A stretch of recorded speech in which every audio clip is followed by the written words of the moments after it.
this. Yeah, I gotta keep it trendy on my soul. I'm the most selfish person that I know. Here we go, down the rabbit hole. Got a couple carrots round my neck. Self-respect, when you out of line, you put yourself in check. They don't hear me, they don't hear me though. Cycles going round and round and round like a merry-go. Stand for truth, or fall for any old scenario. That's why I keep my circle smaller than a Cheerio. Cause this the company you keep. Stay woke, please don't get caught sleep. End up sowing what you reap. Know your worth, and don't sell cheap. The ghost is inside of me, can't take it out of me. No matter where I've been, got where I'm meant to be. I be shining perfect timing, check your watch. And I know who I am no longer lost. I got tired of walking around with a mask on, smiling but my heart singing sad songs. Yeah, I was living for myself, I was dead wrong till I got the call, no cell phone. I got tired of walking around with a mask on, smiling but my heart singing sad songs. Yeah, I was living for myself, I was dead wrong till I got the call, no cell phone. Man, you talking to the real me. Yeah, man, you talking to the real me. Yeah, man, you talking to the real me. Yeah, made in this image, I'm a young man. You talking to the real me. Yeah, man, you talking to the real me. Yeah, man, you talking to the real me. Yeah, made in this image, I'm a young OG boy.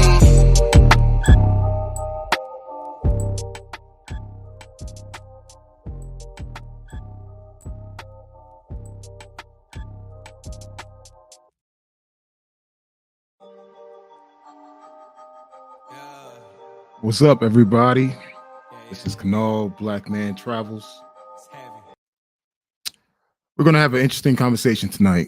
Definitely, this is a hot topic that have been pretty much on my mind lately. I know that this topic been pretty much discussed in a variety of different groups, such as some of these WhatsApp groups, Facebook groups, Discord groups. And I felt like, you know what better time to talk about it but now, there seem to be a lot of different categories of how Black men are traveling. And I wanted to bring a special attention to one particular group of men, which seems to be a big threat to everybody. I'm not sure how, but we're going to have that conversation. But beforehand, I want to start my monologue and explain that why do you guys view Passport Pookie as a threat?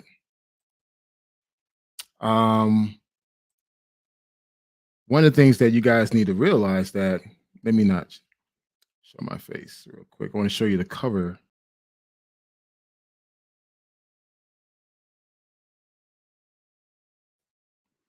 As you can see, Passport Pookie tend to be a threat, which a lot of guys are quick to throw the blame at. And before we get into this deep dive conversation, again, I want this to be an open forum. You guys want to, join the conversation, I'll definitely add the invite right now because I want this to be a group conversation. But before we do, I definitely want to highlight a couple of comments that I got right before the podcast actually started. One by Neon Shades. Passport Pookies and Ray Rays are mythical. They rarely fly, and their existence is overstated. I rarely run into them. I agree with you. I totally agree with you, Neon Shades. I don't view Passport Pookies as a raid because I move differently. Whatever they do does not affect me, but obviously it seemed to affect a lot of Black men, especially a lot of Black men in the Passport Bros, the Blue Book gentlemen. So we're going to talk about that. But before that, I want to share you a couple of videos. Basically, I'm going to run a video, but I'm going to talk over the video. I'm going to wing it. It's going to be off of my head, and we're going to actually have a conversation around this. So you ready to have this talk? It's going to be fun. Make sure you get your wine. I'm drinking some port wine for the night, and super motivated to have this conversation. So let me get this stuff rolling. 1 second. Set the mood right.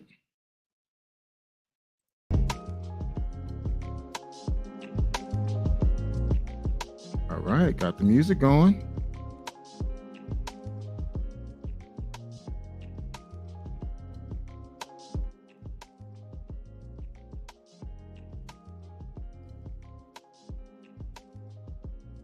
Seemed like you were hearing too much feed there.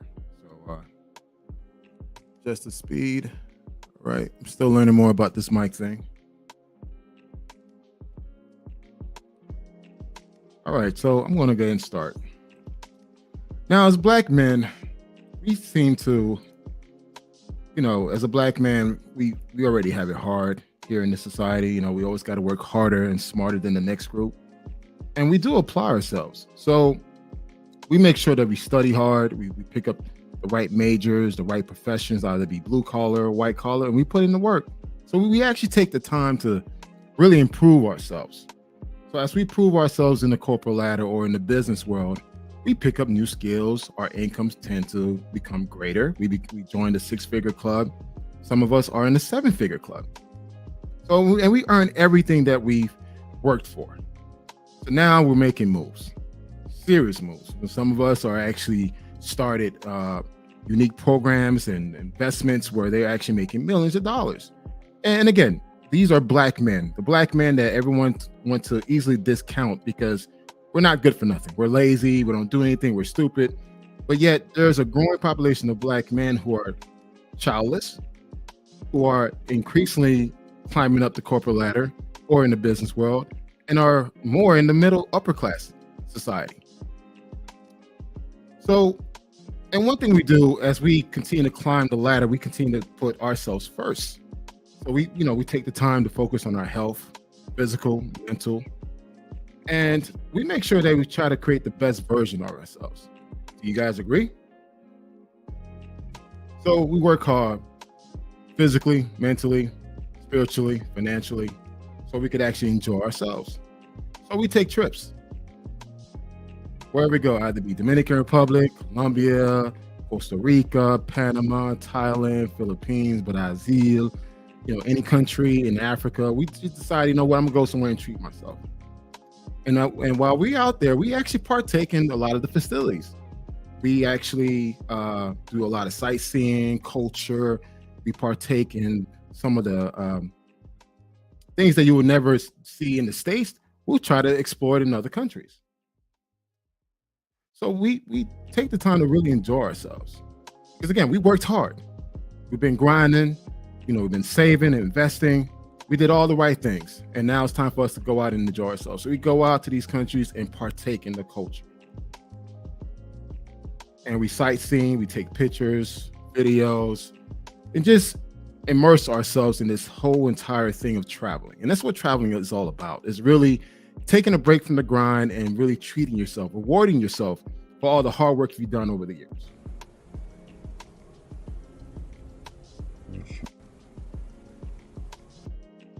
You partake, you go out and party, have a great time, hit up the scene hard, no regrets. And you have every right to do that. Trust me, you have every right to do that. Then also too, you partake in the dating scene. If you're there a little bit longer than most average traveler, you tend to pipeline via Tinder, Bumble, Plenty of Fish, or some of the Latin Cupid sites. And, hopefully meet a lucky woman that you get to know. And hopefully, if it leads to something more, explore it. So as we continue to travel to different countries and we continue to get those stamps and explore different people, culture, and things, we noticed that, hey, you know what? I'm really enjoying this life. I'm really enjoying this passport life. Either it be a passport bro, blue book gentleman, or whatever new trend word you guys want to call it. It's basically you're just traveling. That's all it is. And when you travel, you see beautiful women. Come on, let's just keep it real, guys. One of the main reasons why we travel, one of the main reasons, not the reason, but one of the reasons, is that we meet quality, attractive women. Women of all races, Asians, Blacks, Caucasians, Hispanics, Latins, other races. And we just partake in the whole entire culture of things. We go out, hit up the clubs, we do the restaurants with them. We partake in a lot of their cultural activities. We have a great time. And that's part of the whole traveling experience. It's for us to go out and partake and explore and enjoy ourselves. Now, of course, some of us, the goal is to hopefully find a wife or someone that you would like to experience a relationship I think every man ideally would like to have that, regardless what they say. But that's like one of the goals. But at the end of the day, you would just want to go out, enjoy yourself, have a beautiful woman by your side, and enjoy your trip. So that's what boils down to why we travel. But somehow, there seems to be a threat. And this threat is the Passport Pookie and Ray Ray. Passport Pookie and Ray Ray. Everyone is bitching about Passport and Pookie. We can't tell everybody where we going because we don't want them to ruin the country. We don't want them to ruin the city. Passport and Pookie ruin everything. They throw money in the air. They raise up the prices. Passport Pookies, man, they all to blame why Dominican Republic changed. Passport Pookie ruined Colombia. That's what I hear all the time. Passport Pookie, Passport Pookie, Passport Pookie. He tends to get all the blame for everything. And I'm like, how is a Passport Pookie ruining your travel experience? That's the real question. How is Passport Pookie ruining your traveling experience? How can one person ruin your travel experience? How one person can ruin the country? And that's the thing that I really want to talk about. Because it seems like there's always be some type of blame being pushed to a passport mythical Pookie that is traveling and ruining the country. And to be honest, most Pookies that I know don't travel. They don't need to travel. Most Pookies that I know go to the strip clubs here in the States. They don't even have a passport. So when you guys are constantly throwing Passport Pookies underneath the bus, got me sweating over here. Is it really Passport Pookies are, causing all the damage? And what is your beef with Passport Pookies? How can one person ruin your whole entire travel experience? I need to know that. And again, I want to open the line, and you guys want to debate me, I'm all for it, because the way I move, and I'm not trying to be cocky about it, I move better than most people. I move better than most groups, travel groups. Simply the fact that I do my research. I am Mr. Research when it comes to traveling. You and I could go to the same destination. Let me just say Cartagena. Cartagena is a good place to name. You and I could go to the same city, Medellin, Sosúa, Santo Domingo, Rio, Brazil, and we'll both have two unique different experiences, because you know why? One does his research and plan accordingly, while the other goes to the same watering hole where every Tom, Dick, and Harry goes to. Then they get mad because some of those guys bring that fuck shit activity with them, like throwing the money in the air, making it rain, cussing at women, wearing the loud jewelry. Is that considered a Passport Pookie? I don't consider that a passport. I think that a lot of guys who do that are the ones that always wanted to do that, but they couldn't in the States. Did I just said that? Or the Passport Pookies are the regular dudes that always wanted to live like a passport, that wanted to live like a Pookie in the States, but they couldn't. So they do it overseas. Because most of the guys that I see that make the money rain and the jewelry and the loudmouth and slick talk tend to be your regular guys. These not your Pookies. So let's define what is a Passport Pookie. And again, I want to open the floor to you guys, and I just want to get a better understanding. It's like, how is Passport Pookie ruining your travel experience? How can someone ruin your travel experience if you don't move accordingly? I know that there's a conversation about, every black man that goes to a certain country they represent the black man of America. I don't believe in that shit. When I travel for me. I represent myself. Now, how one black man acts and behave does not affect me. That's the way I see it.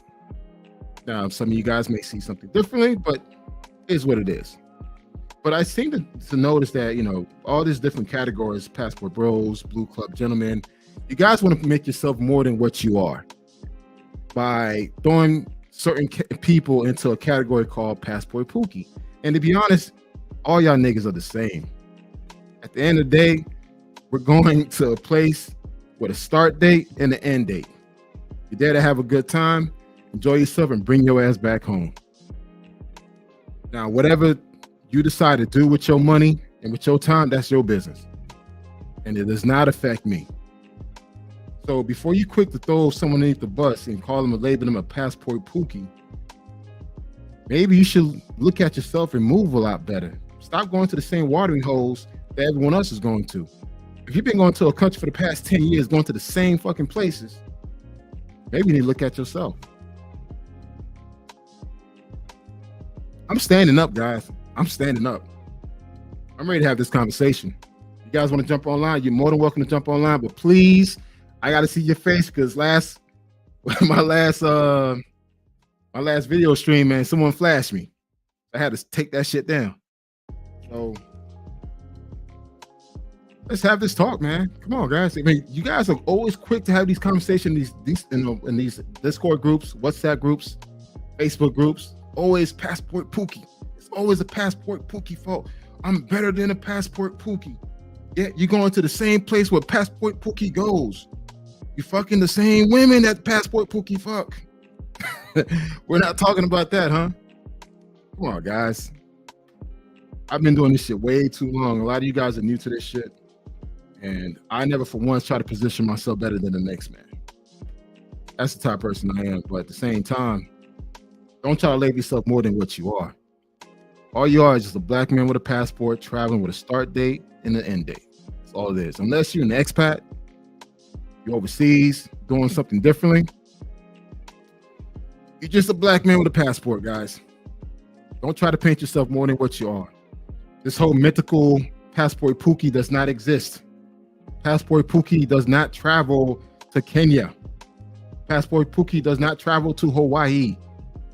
Pookie stays in the hood. I was raised around Pookies and Ray Rays in Dade County, Miami. If any of you guys ever been to Miami, oh, we got some straight up Pookies down there. So,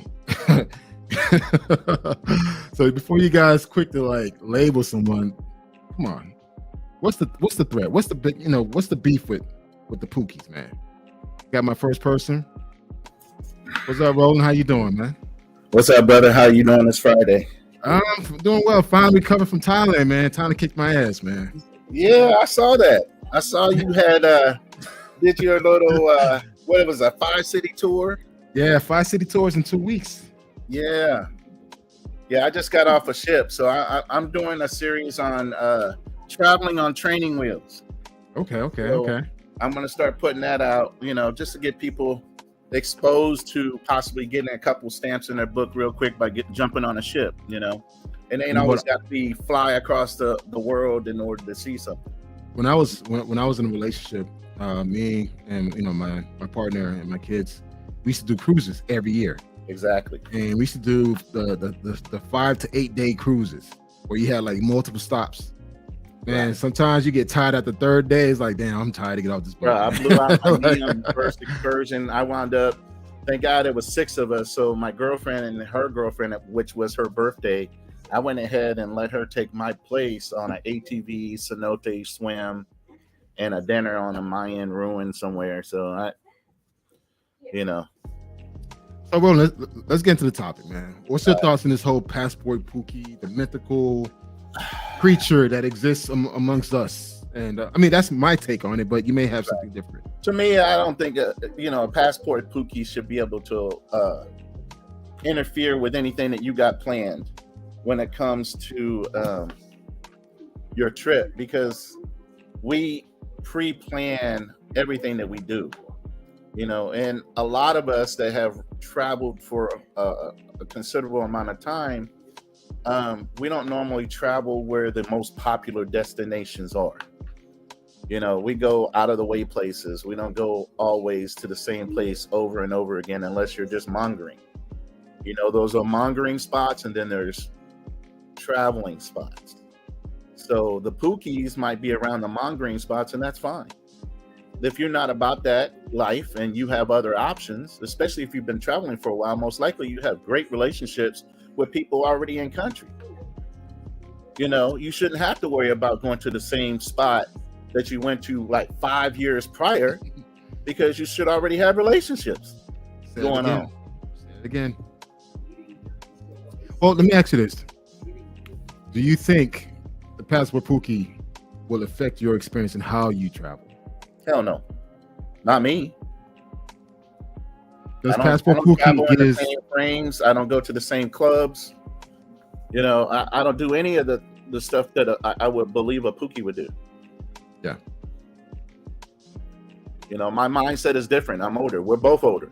Yep. You know what I'm saying? We're not trying to hang out in the club and hear music screaming in our ears 24/7. Now, I did that on ship, but hey, we could stumble right down to our room at 3 o'clock in the morning and sleep it off till the next morning. Facts. You know, so it's not a big deal.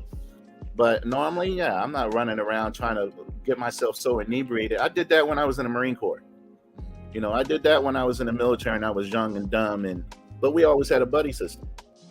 You know, nobody got drunk by themselves and just wandered off through a fucking country, because you already know your subject. And these are trained motherfucking killers. And you still not dumb enough to walk around by yourself stupidly drunk. Yeah. You know, it's a way of carrying yourself when you're overseas. You know, and just being aware that it's just as bad, if not worse, than being in America, because you are a target as an American. Yeah. And you stick out like a sore thumb as a gringo in a lot of these countries. I made a comment earlier about how the guys who are making it rain in the clubs, doing all this stupidness, are not Passport Pookies. They're not Pookies at all. I think these are the guys that always wanted to live that life, right, and now they have a chance to do it. Right. So at a cheaper rate. Yeah, at a cheaper rate. So it's like I could easily get a bunch of pesos or a bunch of ones and throw it up in the air, man. Make me feel like I'm somebody when you're just an average worker. Again, no offense to any average worker out there, but I think it's just more of guys want to live their dreams, of that hip hop video. Now, maybe that consider you a Passport Pookie, but to me, if a guy were to do that, he does not embarrass me. His behavior is not a reflection of me. And because simply the fact that I don't go to the same places where everyone else go. Now, I may stop by and say what's up if I'm meeting with somebody, but I'm always constantly keeping it moving. Now, when I go to DR, Colombia, there seems to be a certain element of guys that goes there. And again, they're there for the weekend. They're there to have a great time. So, which I don't blame them. It's like this is their first trip. Majority of the time, it's their first time going there. So they go in there with all their money, all their jewelry on, all their Air Force Ones and Jordans and New York hat on. So they can be seen. And they got impressed by going in there chained up, booted up, like highest tennis shoe type. Them people don't care about that shit. And you could tell, like when the way someone dressed and the way they carry themselves, I could tell this person's their first time leaving the country or the first time in that country. Versus someone who's been traveling there, they keep a low profile. Very, very low profile. No jewelry on. This guy could be a millionaire. I mean, you wouldn't even know that. Down in a pair of slacks on. You don't have to go and do the dress to the tens with the suit on or none of that. You know what I mean? Just be casual. You know, all the chains and stuff, that's not necessary. All the jewelry, that's just setting you up for failure, setting you up to be a mark. You know, that lets the pros know that they can approach you because, you know, you're that type of person. From their point of view of watching social media and movies, you're perpetrating every damn bad sense of what a black man is. So would you say that considered a Passport Pookie? Like, because really there's not a clear definition what a Passport Pookie is. They just labeled it because based on what they see here in the States. Right. The Pookie that they see in the States. What would you say is a Passport Pookie if you were to define one? An inexperienced traveler that feels like they still need to personify the look of being here in America while they're overseas and abroad. I like that. You know what I'm saying? You're in a different country. You don't have to look the same as what you would do in a club here in the United States to gather attention. And even in a club in the United States, I'm not wearing a whole bunch of jewelry. I'm not wearing a whole bunch of chains anyway, because that brings the wrong type of element as far as a female to you. Guys, you leaning back in the cut in a VIP, you don't have to have no goddamn jewelry on.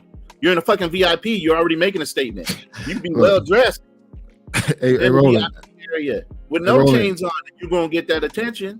I'm gonna tell you this. I was in Thailand. We're in Phuket, Thailand. I decided to do a VIP service, bottle service.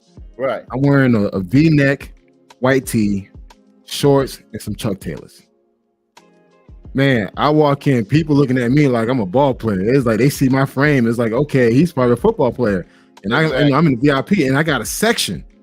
So, dude, girls lining up trying to grab my attention. I have no jewelry on. Just a V-neck, white t-shirt, shorts, and some Chuck Taylors. Uh-huh. And I didn't need to make myself be seen. They just saw by me just putting myself in the VIP section area. They knew, okay, this guy may be somebody. And plus, I was not there with 10 or 12 other guys. It was me and another guy. Right. You ain't got to go in there 15 deep.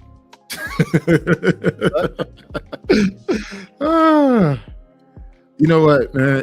And that's why it's like, the whole Passport Pookie is so subjective. I mean, to me, look, let the guy enjoy himself. But at the same time, dude, if you draw attention to yourself and what comes afterward, that's on you. But there's certain things, as you said before, there's certain things you don't need to do. You don't need to have your Louis Vuitton belt all shown out where people can see your belt. You don't need to have your pouch. And they're gonna think that's a knockoff because if you go into any country, they got knockoff places where you can buy all that shit anyway. Look, I've seen so many of them Louis Vuitton bags at the mall, like girls walking around Louis Vuitton bags. Exactly. I seen a bunch of dudes for a fucking Louis Vuitton bag. Goddamn well that shit is a knockoff. I've seen guys with Jordan ones, the Jordan ones, the new ones that just came out. A bunch of people wearing Jordans. I'm like, how the hell they can afford it? Then I go to the mall. I see why.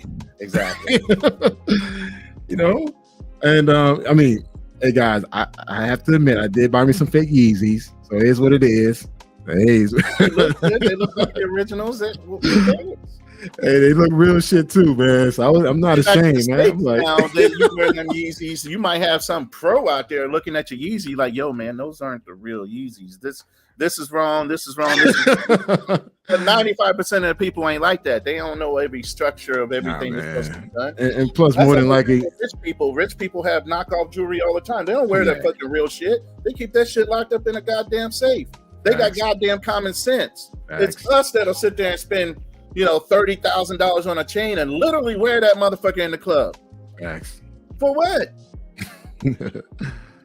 And again, you see the again, I don't want to say the Pookie behavior, but you see the ignorant behavior, the rookie behavior, mainly in like That's the exactly Colombia rookie behavior. Yeah, you see that more in Colombia and Dominican Republic. Once you get to Brazil, they ain't wearing that shit because your ass will get robbed. That's like being a professional athlete. Your rookie year, you're always going to make mistakes. Yeah. It's not until you kind of get into the league or whatever sport it is, you get used to having that money, you're not making so many mistakes, you start to mature a little bit about who your friends are, who you keep around you, and how many people you're going to have to drop from the old days that are going to wind up getting your ass in trouble too. And you got too many responsibilities and probably people eating off your ass. And one thing guys need to understand, and Roland, you can speak on this as well, us being more senior level, the way you dress draws a lot of attention who you are, the way you walk, the way you carry yourself. Because one thing I noticed, like in Thailand, I'm walking around, I had people come up to me and say they wanted to take a picture with me, and I wasn't used to that. I was like, for what? And I was with somebody. She was like, no, they see how big you are. And they I guess some of these people never seen a black person before. So I'm like, okay, because I went to northern Thailand. You're a novelty in some of the places you went. Yeah, I went to northern Thailand, so I stood out. And there were times when people like, can I take a picture with you? And I was like, no. But then after I got used to it, it's like, all right, sure, no problem. They probably posted on their Facebook page like, hey, this is the first black guy I ever met. And it's just like one guy say, show your arms. I'm like, okay, flex. Whatever, but at the same time, I was having a good time. Like, this is different. Exactly. But again, the way the way you carry yourself matters, man. The way you walk, the way I don't want to say swag, but it is kind of swag. We're both big dudes. It's the way you carry yourself that people are going to look at you like, I don't really want to fuck with that guy anyway. Yeah. You get what I'm saying? Because it ain't gonna be no easy fucking situation. You know, so even when you're walking in a room, you might be one or two deep. But if you're carrying yourself a certain way, half the dudes in the room I'm not trying to fuck with that guy. Yeah. It's funny because you know, again, this is Thailand again. You know, I'm in Chiang Rai. I'm like literally right by the border of Laos. And I walked into a lounge. I mean, like a lounge bar scene. I walked in, I made eye contact with this lady. And she came up to me, she's like, when I saw you walked in, you were like extremely handsome. And she came up to me, it was like, damn, thank you. You know, and it's just like she noticed me before I noticed her. Right. So guys, even when you think that, you know, no one's not looking, someone is looking. They're always looking. Someone's looking, especially when you're a black person in these countries, you stand out. You don't look like a local. So all this blend in, you got to blend in. There's no way you're going to blend in. If you're 6'4", like the average height is 5'7", huh? Mm-hmm. You're going to stick out like a sore thumb, especially being a black man. And then your height alone, you're taller than 95%, if not 98% of any population of locals that are there. So you're already towering above everybody. I felt like a giant at some times. Exactly. I was like, man, wow. Even at 6 feet, I was like, wow, okay. But it was just interesting how people look at you. They say like the black guy.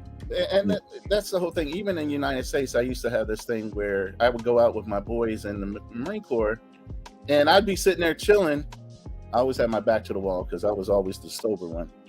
I usually dragged everybody out of the club once they got rowdy and shit. But I would be sitting back and they were like, dude, did you see that chick? I said, what chick? That chick over there, she's staring at you like she want to fuck you. I said, she probably does.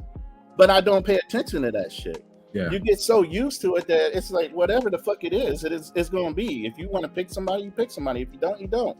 It ain't always got to be about that. But I never really pay attention to women as much as they paid attention to me. Even to this day, you know, it's fine. I can match up or not match up. I don't have to go overseas to do that shit. I got plenty of women here in the United States that are just begging to get with a brother. I'm older, I'm established. If you've seen any of my social media, you've been on my fucking LinkedIn, I'm a professional dude. Yeah, same here. Know, and I carry myself like that. You know, I walk into a room, I walk into a restaurant, I'm treated highly with good respect. But I carry myself that way. I ain't walking in there with a whole bunch of chains, gold teeth, and looking all kind of crazy like I just drug myself off the goddamn hood area somewhere. Can I share something with you, Roland? Yes, sir. I was in the Army. Mm-hmm. I was in the Army back in 1999, but I didn't cross over because I tore my ACL.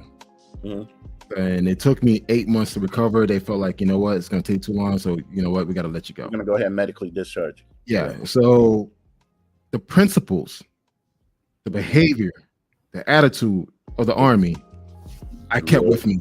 In you, I kept that in you. I never thought I was even brainwashed by the military until I was, and even now to this day, when I stand by somebody, my shoulders up, neck up, I stay in the rest position, up, shoulder back, dude. I stand that way, and it's like it just comes natural to me because I've been brainwashed to do it for so long that when I'm out, people like people act. They assume that I'm still. People assume that I'm still military. Mm-hmm. I'm a police officer. I always get accused of being a cop. Yeah, they think I'm a cop. Yep. And the fact that I keep a clean face, you know, I don't keep all the, you know, the beard on my face. So that alone, they assume they, you know, military or a police officer, or, you know, and it's just like the way I carry myself. They just see like, yeah, this guy seems like a serious dude. Right. So, guys, the size doesn't help because the size is already like, damn, he's carrying himself a certain way, like he's a trained fighter, even though you are, because you box and everything else, and that's the same thing with me, you know. But it's a look that you carry with yourself. And some of that training, like I said, I used to be an advocate way back when that I think everybody should at least did 2 years of military time. Mm-hmm. So many people would be straightened out and have a direction in their life if they had just done 2 years of service.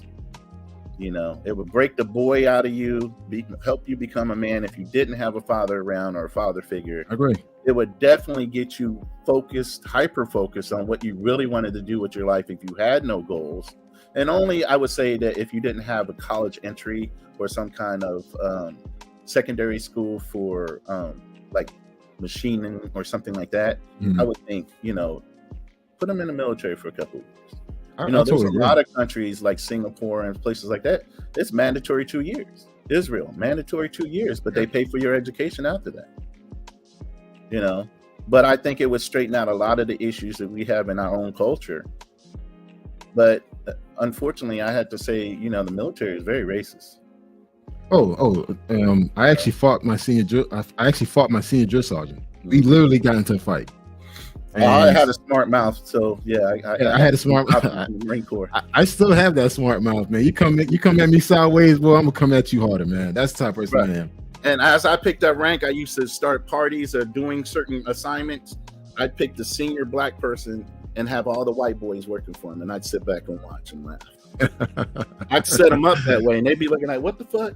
Why you got this black?" I say, "He's senior than y'all. Shut the fuck up and do what he says." Yeah. Well, I mean, again, going back to the Passport Pookie, and the whole mythical, like, people so quick to throw the blame at a Passport Pookie, knowing that the Passport Pookie doesn't have a passport, and Passport Pookie doesn't travel. He doesn't need to travel because he most likely got a record, and it ain't been expunged yet. You ain't gonna pass that background check to even get a passport. So it can't be a Passport Pookie. They can act like one, but they ain't from the streets like that. They ain't from the streets, man. No, they pretend like half of these motherfucking rappers that are pretending to be hood and don't know shit about the hood.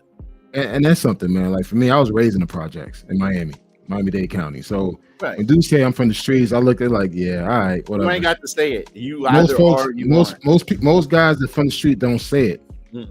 We lived it. It's like, yo, that was part of our life. That was something that we grew up around, and we don't want to be around it all the time. So we don't claim it. So when I hear dudes, Baltimore, Maryland.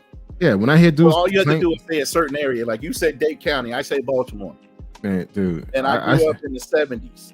I say Liberty City. You know the Wires? Yeah. You know the movie, the series, The Wire. Hey, yeah, I know. Kansas City. I was in a couple places, having a single mother. You had low income housing. Yeah. Does it look like I got any scars on my face? I used to tell people, man, you better look out for light skinned motherfuckers. Because if they ain't got lumps on their face, they had to fight their whole motherfucking life. Let me tell you this. I was a Haitian kid in the 80s. Right. I was a Haitian kid in the 80s, so I had to fight every fucking day.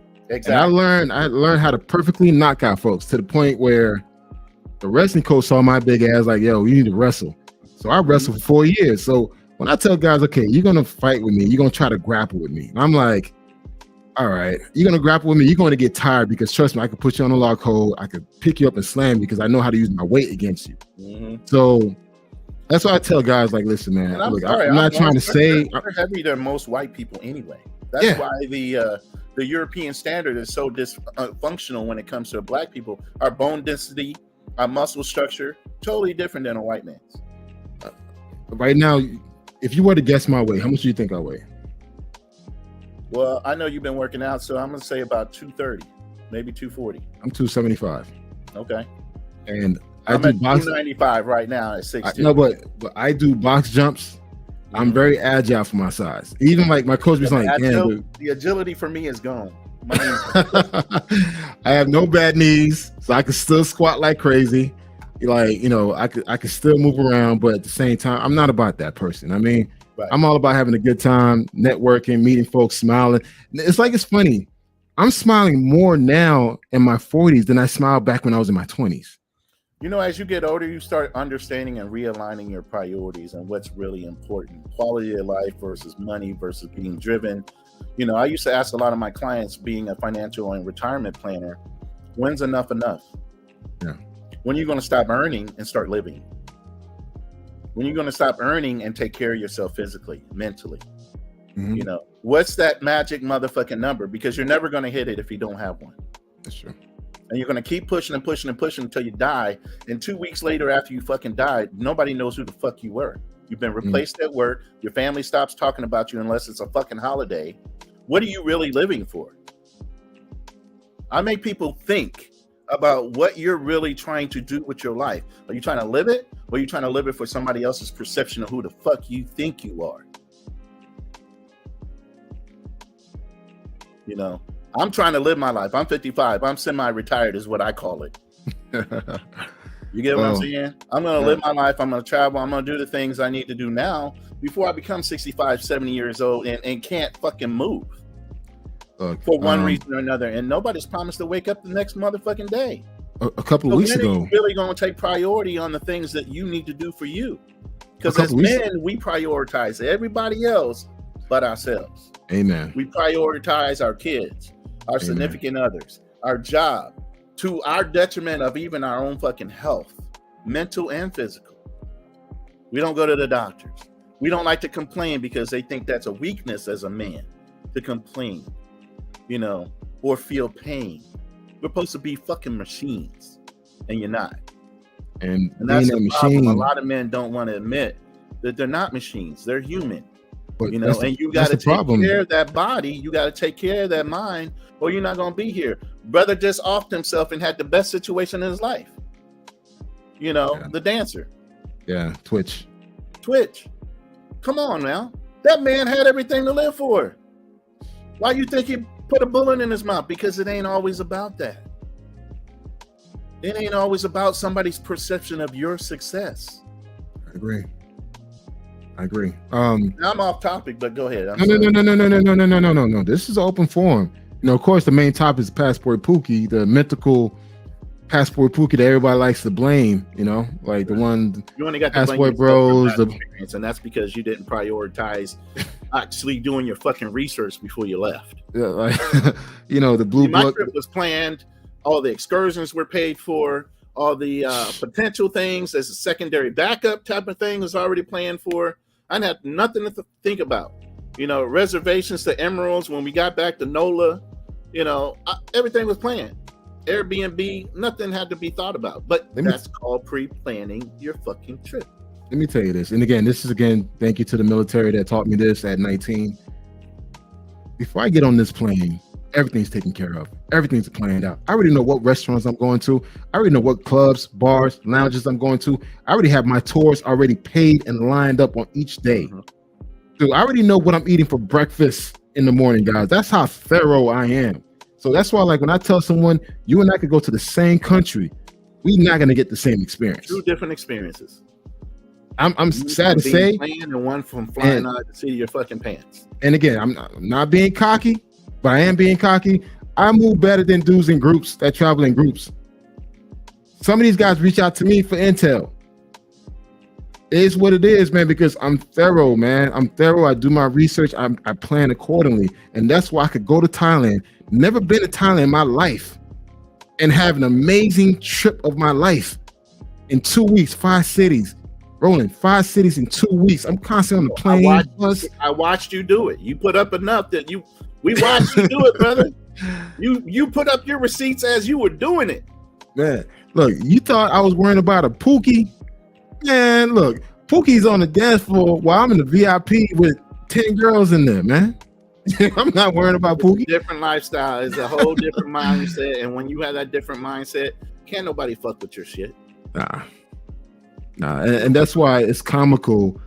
The whole, you know, they blend, you know, they ruin Dominican Pro, they ruin Sasua, they ruin Brazil. I'm like, how do they ruin?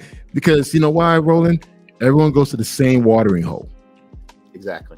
Everybody goes to the they same. Got no fucking imagination. Nope. They just want to go like sheep to the same motherfucking place. Mm-hmm. They're not leaders. They're followers. They're following people from the past and saying, "Hey, go here, go here, go here." But everybody's going there. Do some fucking research. Use your goddamn mind. You know. You know what? Let's read some comments, man, because this Roland's going in. All right. Put my glasses on, man. All right. House of Lamar. Passport Pookies will make no impact on Passport Bros finding good women. What's your thoughts on that? They shouldn't, because we're going for two different classes of women. They're looking for pros. Wait. Say that again. We're going for what? We're looking for two different types of class of women. We're not looking for the bottom feeder pro. I'm sorry, but they are bottom feeders. I want a quality woman.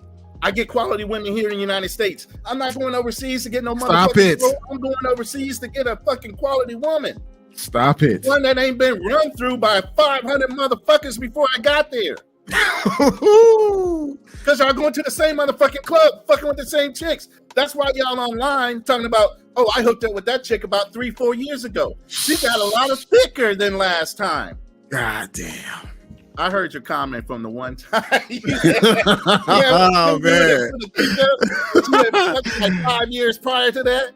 And you were like, damn, she's got a lot thicker than the last time. And she looking a little old. Hey, You know, that pandemic weight. so I'll be reading your shit. So You got that pandemic weight. These dudes are so fucking territorial. They thinking, oh, I'm the only one that just smashed that shit. No, you one of fucking 5,000 over the last 10 years that have fucked her.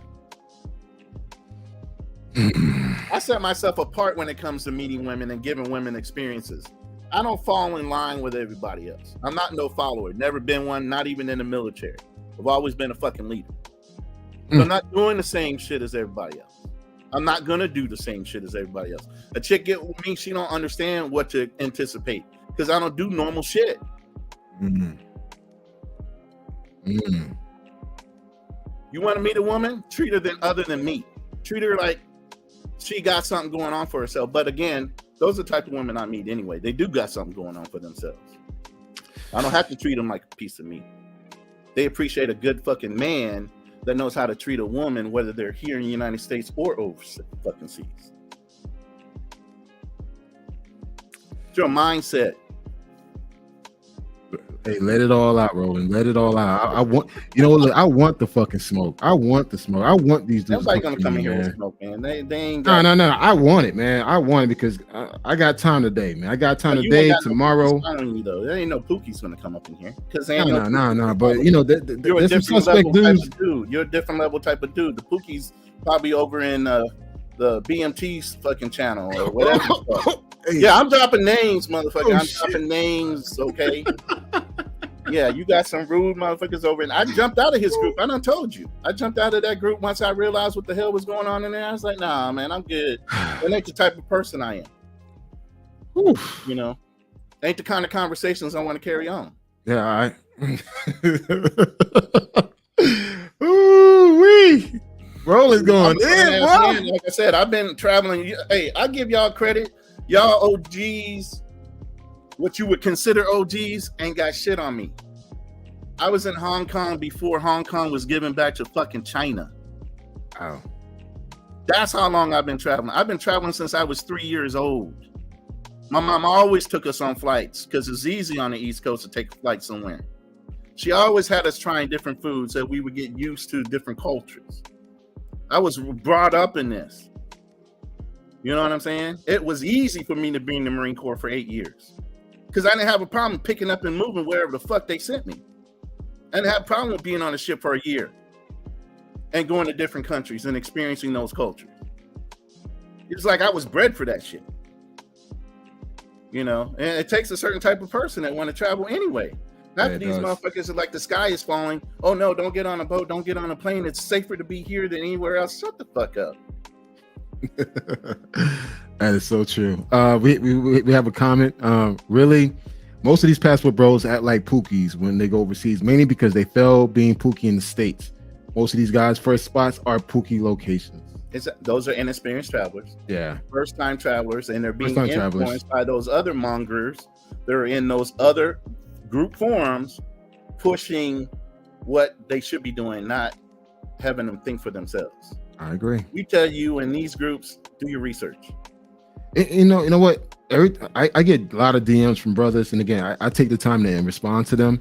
But one of the first things I ask them is, have you done your research? No. I'm like, what, do you want me to put my travel itinerary onto your platter so you could just go and run with it? Listen, it doesn't work like that. Now, granted, if you're going to pay me for that, I don't have a consultation fees, not yet. Research. Right, I already did the research. I already did my research. Then I don't have a problem with it because it did take some of my time to do it. Yeah, you know. But at the same time, as a military guy, I give it away for free if you just ask. Yeah. Questions. And the thing for me is like I really enjoy. I think what make my trips more enjoyable is the planning process. Like I really like learning and like planning my. but it's actually if I took a woman with me, I like to see her experience to something that she's never seen. I enjoy that part of it too, beside for the planning. You see this profile that I'm showing? Yeah. I took this beautiful Dominican girl out to Colombia. Mm-hmm. And we went to a place called Guadape for our glamping experience. You know, glamping is like camping, but glamorous. But yeah, you're a little more extravagant with it. Yeah. So we did all this, man, dude. The fact that she was enjoying herself and constantly smiling and experiencing something different. That lights something up in you as a man, just to witness somebody's first experience at doing something. That's why I say, as a man, I think differently. I'm trying to make a woman have a first time experience. I ain't trying to do the same shit every other motherfucker has come at her for. And for that, I set myself apart from everybody else. True. It's true. It's true. And I'm kind of the same way. Yeah. Kind of the same way. It's another one. Facebook user, they don't ruin my travel experience, but I feel like they can alter the way locals view gringo Negroes. Do you think that's true? I don't think so. Mm-mm. No, if you carry yourself a certain way, being a gringo doesn't matter. They see that you're carrying yourself with respect, then they're going to respect you. They see you acting a fool, they're not going to respect you as much. Totally agree. Another one from Big Rob. As black males, we must have a code. We have to respect the culture, respect the people, and avoid confrontation and just have fun. Yes, but sometimes you're just around niggas, man, and niggas be on some dumb shit. We should, but again, it's our culture. That's why there's so many different passport groups that are cross mingling with each other, and some of those groups don't have the ethics. They don't have codes. They're all about mongering. When that's not the only thing about traveling, that you can get a fucking woman anywhere. You don't have to travel to fucking get a woman. You should be able to get a woman in the States. I want to speak on that for a moment. Losers are the ones that are going overseas just to get women. I want to speak on that for a moment. This whole mongering thing. And again, look, we all partake in mongering at some point in our travel experience. However, when someone claims that everyone does it, I have a problem with that. When you try to lump everybody into a single book that everybody mongers when they travel, and that's why they travel, I have a problem with that because not everyone's on that shit. That's not true. So then that's the thing. What I don't like with this whole black man traveling movement, they try to lump us into this one single category that we all traveling for pussy. We're all traveling for women. Like we said, now we're traveling for weak women. Huh? There's different levels to this shit.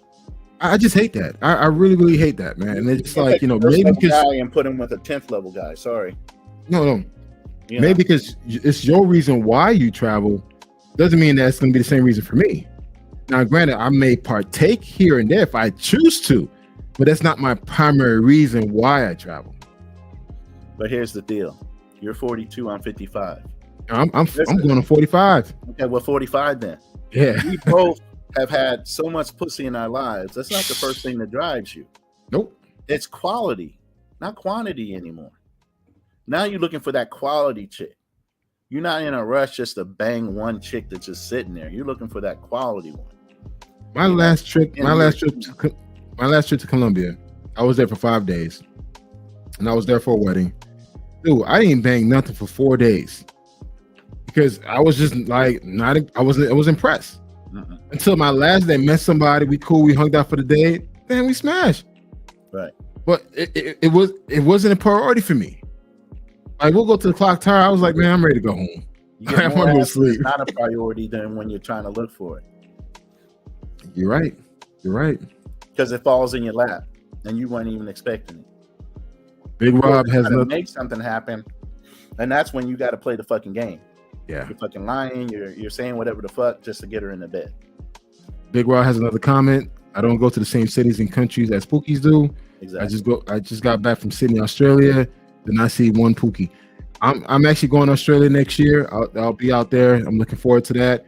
And again, I think the Pookie is as you said, Roland, it's an inexperienced traveler. That's all it is. He doesn't know better. He doesn't. And he's not being taught by the people that are surrounding him and influencing him what is the proper way. They're just saying, yeah, go for it. Just get your passport and go. You know what I'm saying?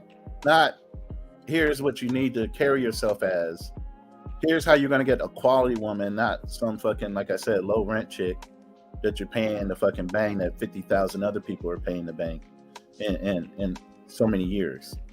I And agree. literally, people are on those same Facebook groups talking about, yeah, I had her a couple months ago, you know, or like you, I've had her 5 years That's ago. kind of embarrassing, man. That's It kind of is, but embarrassing, then man. you got dudes that sit there falling in love with that shit. Like, motherfucker, she's been running games for years. Oh, You're not man. the only one. Like, I mean, I don't know, man. I'm not trying to purposely look like.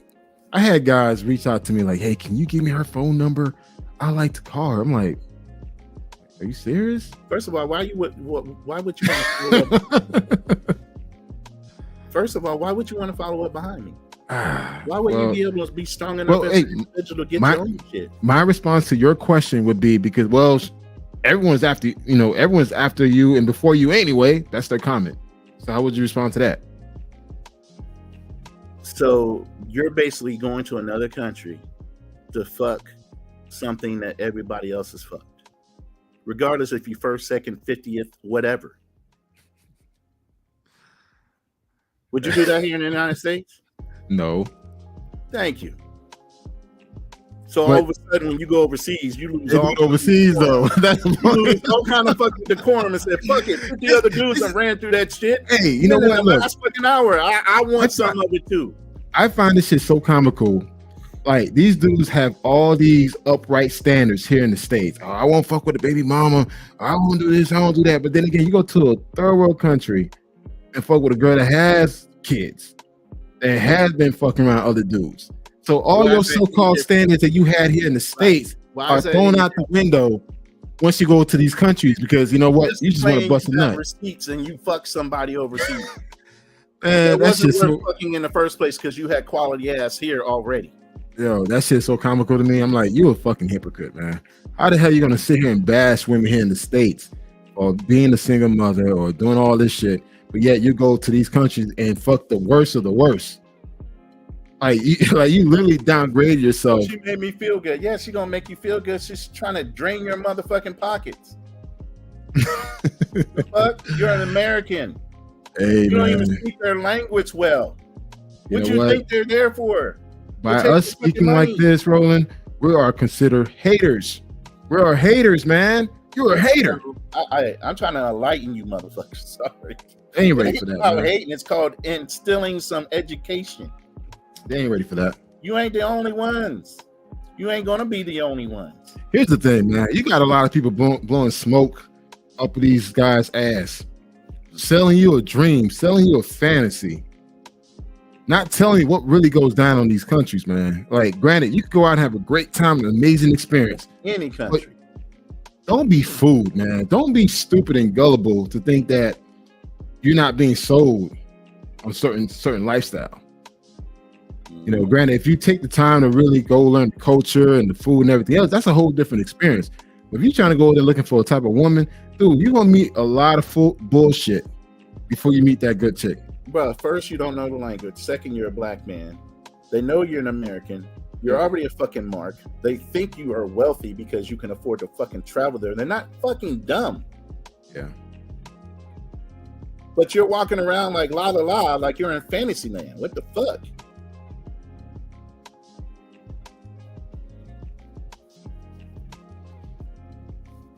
DJ Twitch was the SYSBM. What's that mean? Save yourself, black man? Black man, yeah. Okay, that's another movement. It's one of part of the manosphere cultures of save yourself, black man. Don't worry about nobody else. Just take care of your own stuff. Little man. Yeah. Daddy duties, man. Hey, close the door. Like I said, I've been through that. You know? Yeah, so and that's the thing, man. I think people are not gonna like what we have to say because we're busting the bubble of selling that dream, that consultation fees or whatever the latest bullshit that's being promoted out there. And I'm like, guys, it's just traveling. That's all it is, man. I mean, unless you got a long-term goal to live in that country, you have a start date and you have an end date, and you got to bring your ass back home. And even if you do have a long-term goal of living in a country, I guarantee you the first couple chicks you fuck, those aren't the ones you're going to want to settle down with. No. You're going to figure out those are the fucking bottom of the barrel chicks. So I'm calling it like it is. No, I mean, one thing is like, even like in Thailand, I mean, I saw a big difference between the girls that you see in Pattaya versus the girls you see in Bangkok. I mean, it's different. You know, the girls in Pattaya were very like transactional. Like they kind of tell you, I'm working this and that. I'm like, well, the majority of them would tell you that.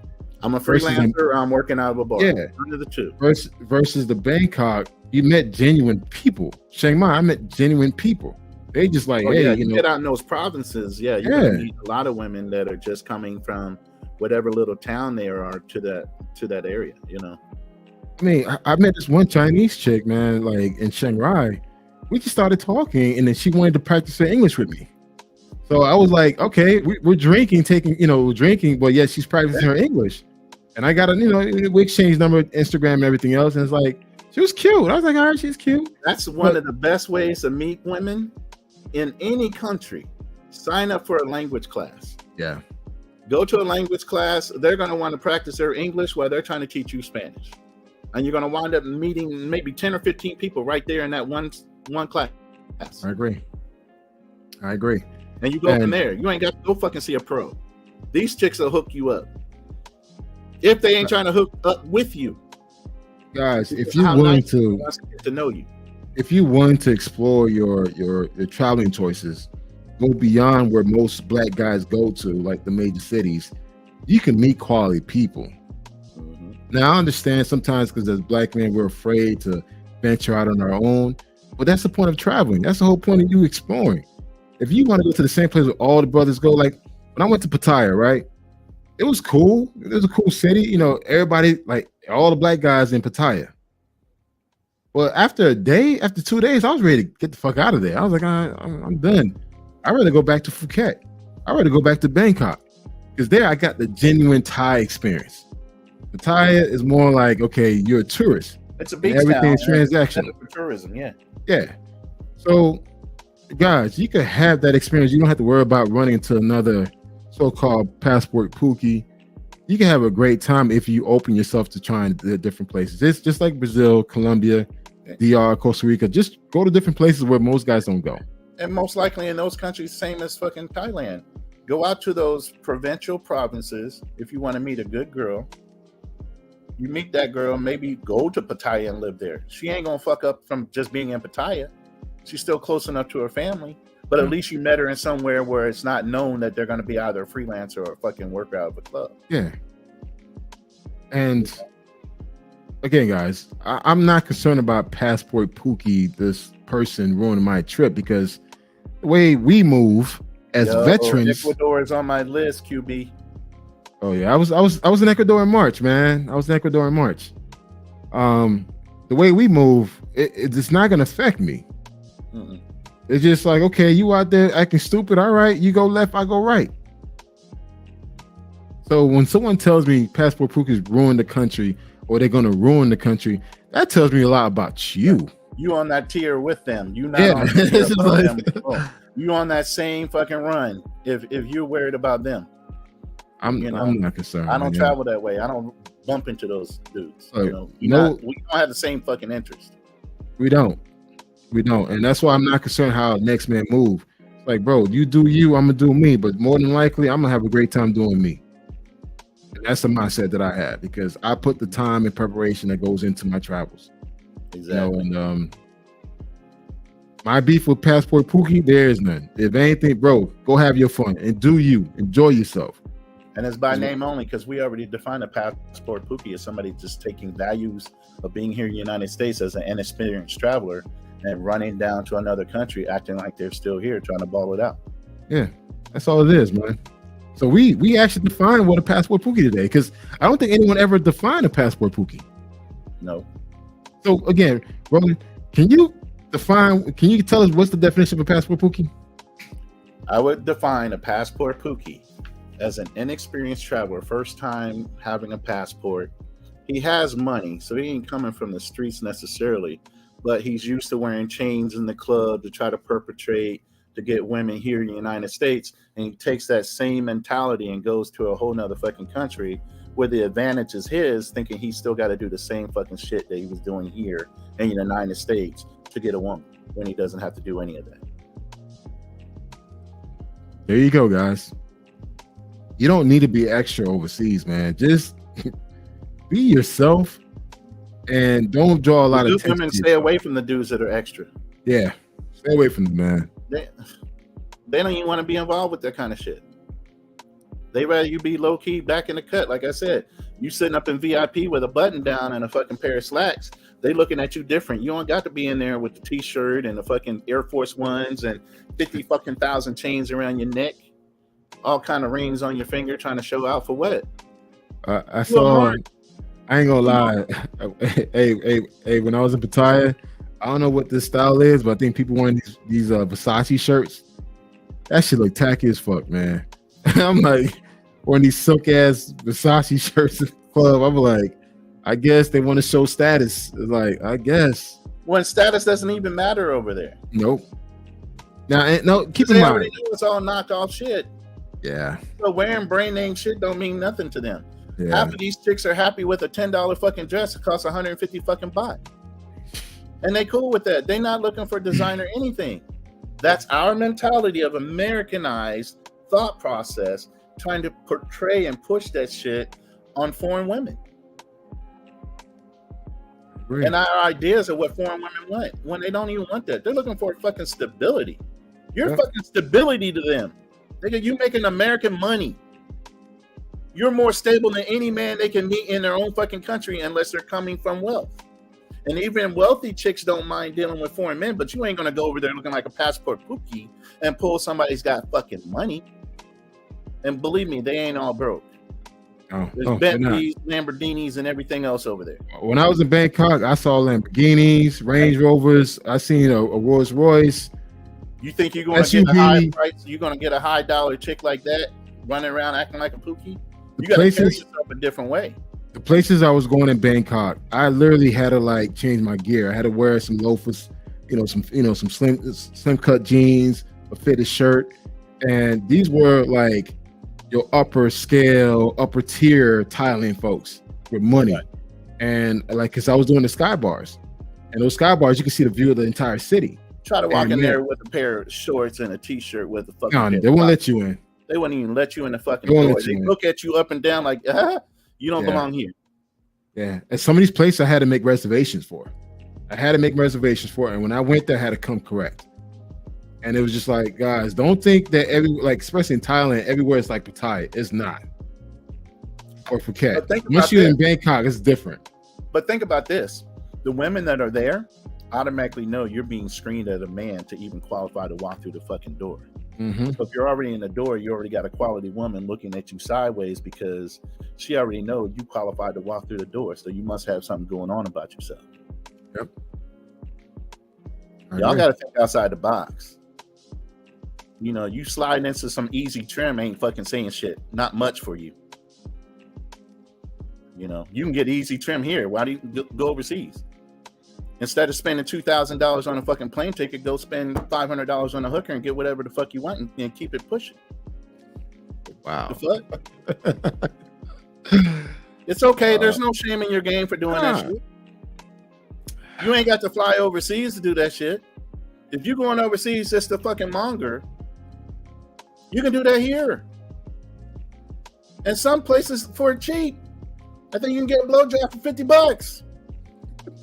Some chicks will go 150, 200 just for a night, a couple hours. Get your rocks off and go back to fucking work. If that's what you got to do. Man. Don't waste your money spending $5,000 taking a first class ticket over to Thailand or someplace like that. The fuck? You better be having more of an experience for spending that kind of money than just going over there and getting some low dollar fucking hooker. What in the fuck are you thinking?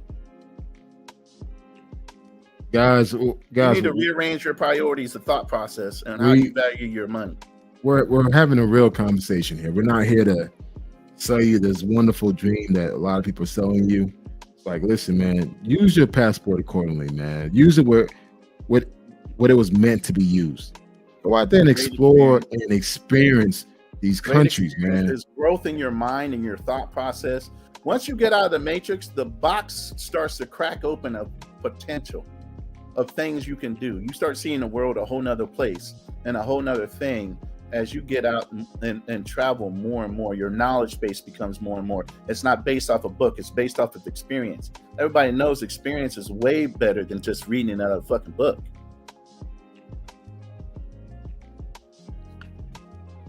Hey, what's up, Razor? Razor Rays, what's up, man? Thanks for joining in, man. We're going in tonight, man. You know, the whole Passport Pookie, you know, we're able to actually give a clear definition. What is a Passport Pookie? But also, too, we're just talking about guys and why they travel. They need to be careful how they move. But also, too, man, just go out and enjoy yourself, man. Don't be so focused on just women all the time. Go out there and utilize your passport for what it is. It's going to happen. You don't have to try to do it. It's gonna happen. Man, look, man, I didn't put no effort out there. Accent, look at your face and know you ain't from here. Especially as a black man, they know everybody that's there ain't from there. I was in South Africa, Rowan, and I walked into a bar, and you know, I went straight to the bar and just. You said sound like smoke. Yeah. hey, there was some smoke earlier, man, but no one didn't want to join. You know, want to come in and join the conversation. But anyways, I was in South Africa, man. I walked into a bar and I walked in and, you know, somehow this woman noticed me walking in and I just had a bar to drink and she sent one of her friends to come talk to me.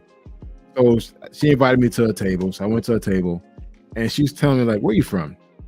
I said, like, what do you mean? Like, where you from? Like, I said, well, I'm from Miami. She said, okay. Cause like, I could tell the way you walked in, you're not from here. You're not South African. And I'm like, yeah, it's like the way you just had something about you. And I was just like, damn, you can read all this shit. And I was like, you can pay attention to all this shit when a guy walks in. Like, yeah. They're looking. They're assessing.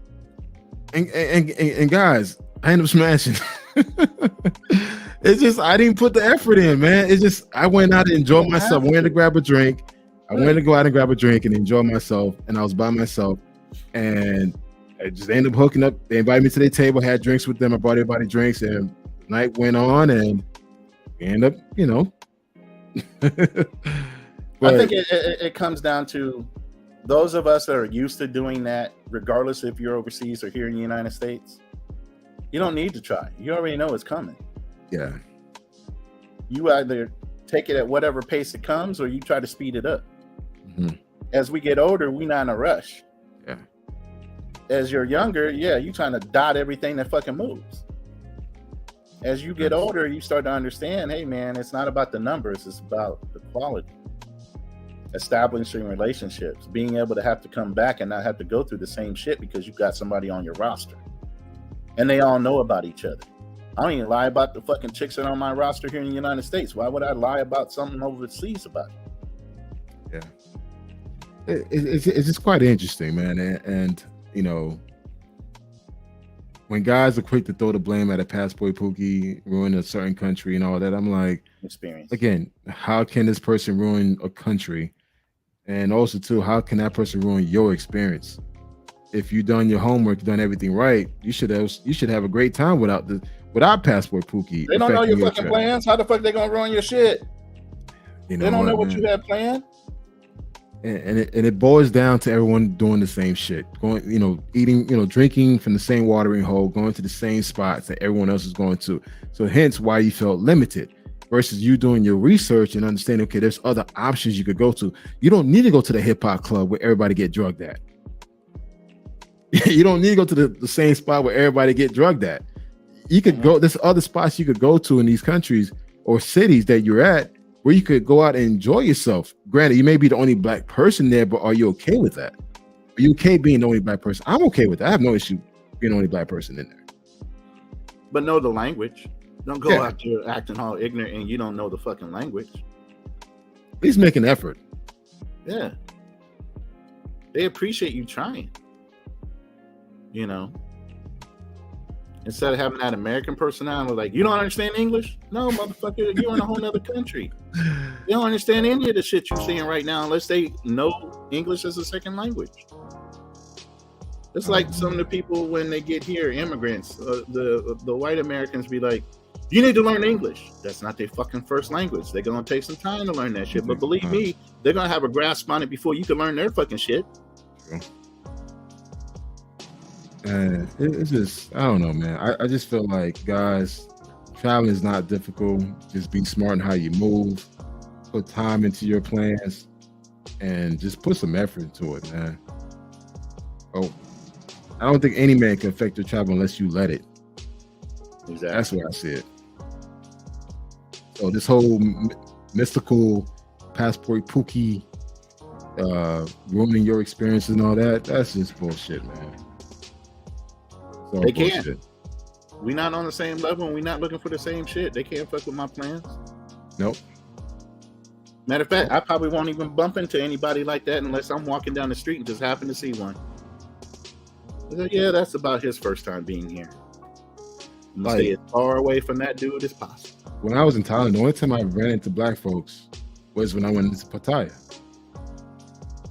That was the only time I actually it's being promoted as one of the best places to be, thanks to Zoom to Thailand. You got Chocolate Man in Thailand. You got everybody that's usually stationed in Pattaya. Yeah. Well, once you're outside of Pattaya, I'm not running to any black Americans. I'm running to Africans. There's shitload of Africans in Bangkok, but they're walking up Walking Street too, because I'm sorry that money's going to travel a lot further than their money in their country too. They're not dumb. They're going to come over here and prostitute and do whatever the fuck they want and send their money home.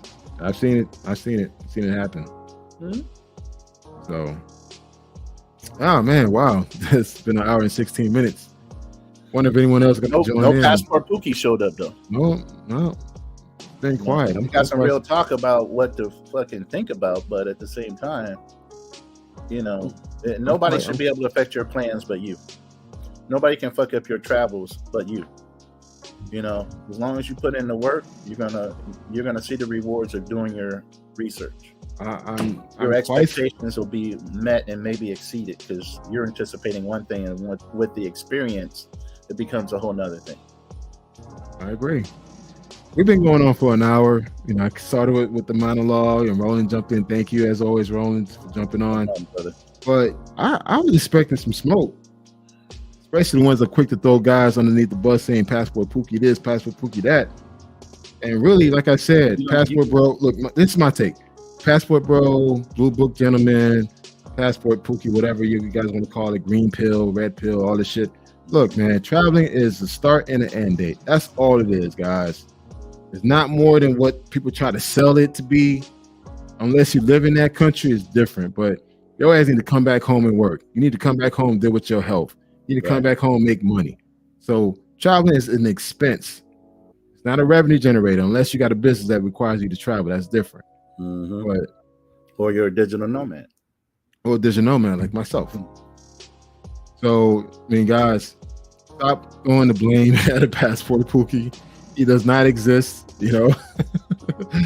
And if anything, he ain't on the same level as you because he's not as experienced. Like I said, the definition would be an inexperienced traveler that still thinks and has the mindset of being an American man trying to date in the United States and transferring that same mentality over to whatever country he goes into. So he doesn't have to do all that. It's funny because I'm dating a Dominican. We've been dating for like 7 years. And every time I go down to see her, you know, I want to go treat her out in some nice restaurants, whatever. This is her thing. Why wasting money? All she wants to do is spend time. That already shows. Spend time. That's it. Her thing is like, yo, we could go to the store. She values the time that she has with you, so she ain't willing to waste a minute on that shit when she can spend it with you. I'm more eager to spend money versus her. She's like, yo, we could just go. I could cook dinner, go get a bottle, drive to the beach, and just hang out. Right. But I'm like, I want to go to the bar. I want to be, I want to be seen sometimes. Want to be seen. Like, yeah, it's a social media thing. We got to get content. Yeah. So I mean, content. We can't just sit around. Nobody gonna believe I'm doing anything. I mean, that's why I was like, even on ship, I was like, damn, I got to do some content. My fucking whole traveling on training wheels thing. I got to get some content. Yeah. You know, I got to film some shit. And the thing is, it's like, but. Because I'm so focused on trying to get content, pictures, and videos and whatever, but I'm like, sometimes put that shit away, enjoy the moment. Right. Enjoy the moment that you have with this person, because you know what? Because she knows. People wake up dead. What the fuck? She knows that you're leaving soon. In her mind, them days are counting. But in your mind, you just enjoying yourself, having a good time, like whatever. Vibing out, and she's worried about the time. Yeah, she's worried about the time. And it took me a while to understand that. They're like, oh, okay. And now it's like, all right, cool. Let's go to the store, get a bottle. Maximize the value of your time to her full extent. Yeah. While you're sitting there trying to catch a vibe, you know, and maybe be seen a little bit to get that content. She's like, no. You know, I don't get to see you as often. It's time to vibe out here. You don't need to go nowhere. I agree. I totally agree. And it took me a while to understand that. And now I do. So it's like, all right, I have to just chill out and just enjoy. I mean, man, you've been a Dominican enough. You got plenty of content. You ain't got to film another movie. Oh, I'm done. You will not see another. Well, I'm actually going to DR on Monday. I'll be there for about 3 to 4 weeks. I told her, hey, listen, I want to taking a side trip, maybe to Costa Rica or something. Maybe taking her. No, I'm just gonna be there, just chill out in Dominican. Chill out and be, you know, play boyfriend duties. You know, it's like, all right, cool. That's not perfect in that. Yeah, that's it. Like, yeah, you spent 3 whole weeks with me. She was, you know what? She was, because I just ended my contract, so now it's like, all right, cool. I got some break. So I told her, hey, listen, I'll probably come for a month. When I told her that, her face just lit up like, you serious, a month? Like, yeah, I'll be there for a month. So for a whole month, I'm chilling.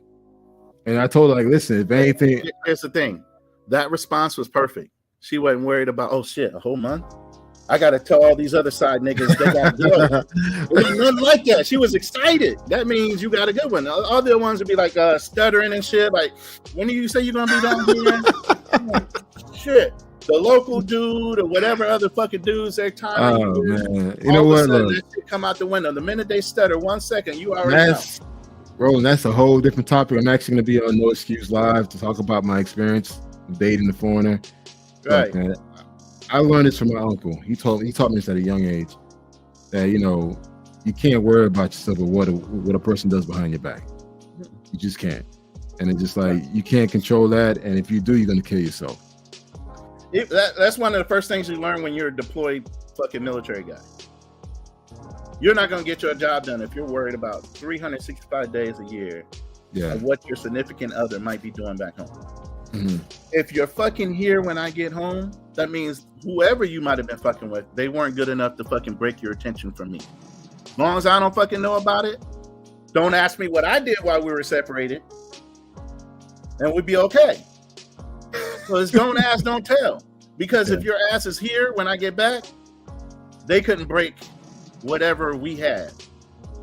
So I don't need to know. But if you got some fucking dirty ass, messy ass shit going on when I get back, you got to go. You know what? I kind of told her, like, you know, hey, what you got? She knows what she got with me is good. Like, we've been fucking around for 7 years. So it's like, yo, look, I'm confident enough. Ain't another dude gonna do what I did. What I've done. Exactly. That's why I said we put it down a certain level. It's just like, yo, at the end of the day, nobody else. I'm not worrying about it. She's bad. She's very attractive, man. So I'm not worrying about it. It's like, yo, I remember one time I was missing for 6 months. I was gone for 6 months, man. And it's like when you come, it's like, I gotta go to Colombia. I gotta go to Brazil. It was just like, and I came, man. It's just like she was just like, okay, you're here. And you know, sometimes, but she keeps herself busy. She works with the resorts, and that's the thing, management. So you got like an upper echelon chick. She ain't out there just calling at the moon trying to get the next dude. You said something earlier about, you know, make the quality women that you met here in the States should be the same that you deal with overseas, which is true. I don't track ratchet chicks. I don't track girls with tattoos. I don't track girls that's uneducated. You know, I track a certain type of element of people around me, men and women. So when I'm overseas, I track the same type of people. That's why you didn't get no pookies in your room, because everybody knows how. No, I ain't worrying about no pookie, man. You ain't getting no pookies in here. It's just like I'm not worrying about like real talk. I'm not worried about getting drugged and robbed, because I don't track certain element of people, and two, I'm not as anxious to smash anything that comes to me. I'm just not like that. From life experience, bro. You can't get it no other way. You can't teach a young man about that shit. It's that whole young bull, older bull thing. Oh yeah. We talked about that. Teach a youngin' not to run down and just try to smash whatever the fuck's moving. I'm coasting. Face yourself and get them all, or get the quality ones that you want. And that's the mindset that I have with my travel. Most chicks in a cut. Let me tell you something. Go in a club.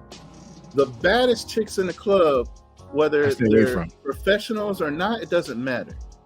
The one that actually has the money and has some quality about herself, she's sitting there watching everyone. Mm-hmm. And when she sees the way that you carry yourself, that's going to be attractive enough to her because she's going to come your way first. It's funny. I've always been attracted to the quiet ones. Mm-hmm. Quiet one with the glasses, the quiet one that's kind of like, timid on the, sitting down. I always been attracted to that. And I know I can look at it like, yo, she's bad behind closed doors. Oh, fuck yes. The ones that got to be seen on stage, dude, get your ass. All down. about nothing. Get your ass down. Like dude, the loudest one in the room is usually the bitch ass nigga just sitting there spouting off at the lips. So he ain't the one that can actually handle himself. It's the one dude sitting in the back and he's saying shit. Yeah. Is watching everything is the one that will tear you the fuck apart. Yeah. I'm that dude. I sit in the back of the cut and don't say shit. And I just observe. And that's in every case. Nowhere, whether you in the streets, the hood, or whatever, that loudest motherfucker ain't the baddest one. Yeah, that's why like when he's dudes trying to talk talk that you mess down by how boisterous he is. Has nothing to do with how tough he is. and I've being seen tough dudes that you would think are tough. They're bitch ass niggas when it comes to a fucking gun going off around them. not even that. Put them in a fighting situation where they're in a they fold up when it comes to fighting. Rolled up in a ball, scared as shit because they got bullets flying over their heads. Just because you big don't make you bad. Just because you big don't mean you got the fucking heart to be a fighter. It's called fight or flight for a reason. Yeah. And same goes to women. I mean, the loud, flamboyant woman that wants to be seen and raunchy, whatever. I stay away from those, man. Tatted up. Give me that clean cut, quiet, soft spoken. That's what I like. Mm-hmm. I mean, I've always dated those types, domestic and overseas. And again, you don't find them in the clubs. You find them outside. You find them reading the books. You find them. You know what? Sometimes you do find them in the club. It's just like they're there with their girlfriends. So they're there with their girlfriends. So when I see that, I look at it, it's like, oh shit, she's cute. You see all the other senoritas in there acting a fool, but you got the one quiet one just sitting there looking bad as fuck with the glasses on, a little reserved, but that's the one. Yeah. Yeah. So you walk past all the baddest ones and you go talk to her, which she feels like her friends look better than her. But she's actually the one that's the quality. And honestly, she's probably the baddest one, but she doesn't know that. Exactly. And that's the one that. And that's the one that. That's when when she take her clothes off, it's like, whoa. It's like, okay. Let me tell you something. She working out with her girlfriends too. Even if her girlfriends are in shape, she in shape too. Mm-hmm. Yeah, it's interesting, man. And that's why, like, for me, I'm not worrying about, I smashed her too. No, you didn't. It's like the ones I deal with, you dealt with. You wouldn't even know how to find them. Now, if I purposely went out and search for that pay for play, then that's different. Yeah, get on Tinder and fuck everybody that everybody else is fucked. Yeah. Get on those fucking popular dating apps and see if you don't scroll past somebody or get with somebody that somebody else has already scrolled past maybe a month ago and tag that shit before you got there. Go ahead and keep on playing with those social media sites. My thing is, like, even like when I use those dating sites, whatever, even if she give the image of loose, I like swipe left. Like, I don't want nothing like, you look easy. You look easy. Swipe left. It's like, you looking like you want a lunch and a fuck. That's what you looking at. You know what I'm saying? Oh man, this is a great conversation, man. Hey, what's up, 504, man? How you doing, man? Facts about being in a relationship: don't ask, don't tell. Yeah. Don't ask a question. It's the number one thing in sales. Don't ask a question you don't know the answer to. That's why. What do?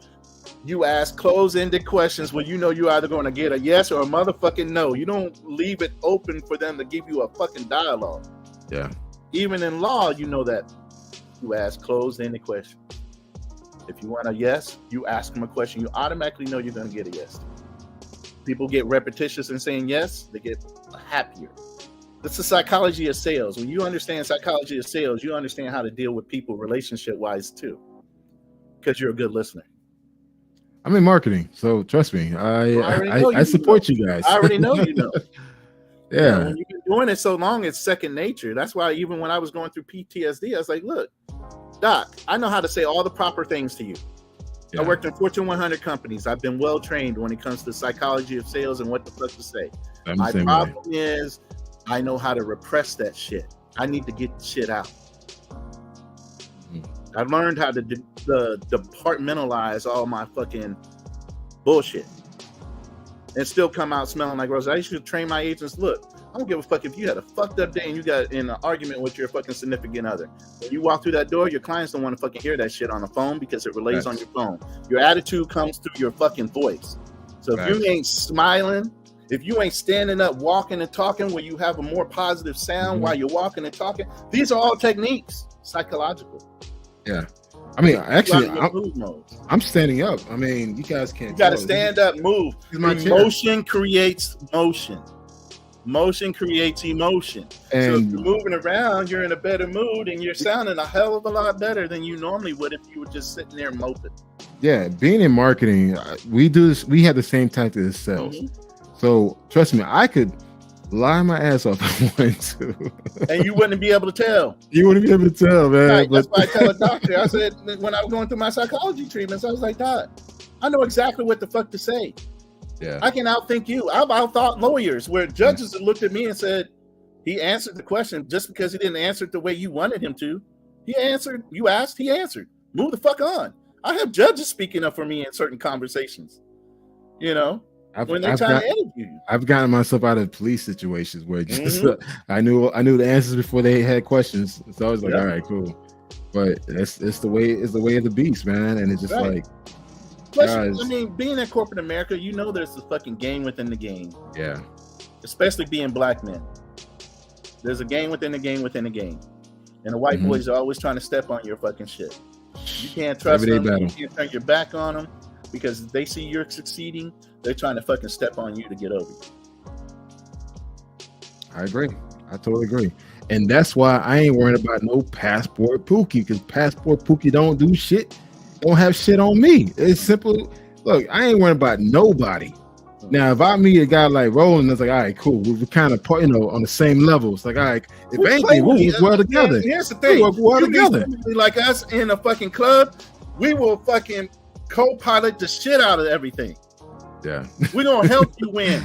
Delegate. We'll delegate the fuck out of the situation. We're gonna delegate just to see you fucking win. That's the whole thing. We want to see y'all win. Yeah. We don't want you to have these preconceived notions that you can't win and you can't be a winner, but we're gonna set you up for success. I guarantee you that. I'm gonna tell you this, guys. If you have to pay for consultation, make sure you're paying for something that's worth paying for. But a lot of shit you can find out on your own. Just go to TripAdvisor, Google it, YouTube it. I mean, a lot of stuff you can find out on your own, to be honest, man. And take the time, man, like, for your trips, sit your ass down and research the things you want to do. Don't rely on someone else's experience to dictate what your experience is going to be. Most people, even when they go to the Philippines, they don't even know about this one little town that's really broken. You ever hear of Olongapo? There you go. Olongapo is outside of Manila on that island. But Olongapo back in the day used to be associated to a naval base called Subic Bay. Naval base there, I think they closed it down. But Olongapo is a sweet ass town, but nobody knows about it that it wasn't never in the military, especially in the Navy or the Marine Corps. There's certain things we ain't gonna tell you, but we know. Like everybody goes to Cebu, they go to Angeles City, they'll go to Manila. You don't hear nobody talking about Olongapo. Look that shit up. That's a spot. I'm actually going to the Philippines next fall. November 2023, I'll be in the Philippines.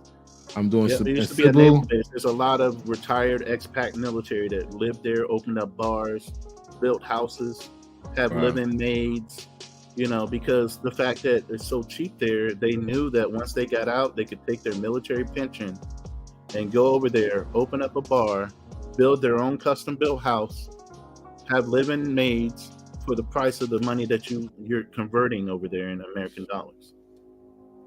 That's why I'll be military people. We've already thought of it. If you think of it, we've already thought of it. We've been there. Yeah. You got people that retired there. They're giving us game. You know, they pass on the game. That's the whole thing. Military guys give it away for free. You sitting here paying these inexperienced 5-year travelers for all this fucking consultation that they don't know shit really. Yep. Versus these dudes that are fucking salty as fuck. Giving it away for free. Look, man, guys, I completed 5. Look, I went to Thailand by myself. I ain't paid for no consultation. I lived it up for 2 weeks, 5 cities. I enjoyed myself. I still have content that I'm still editing that I need to upload.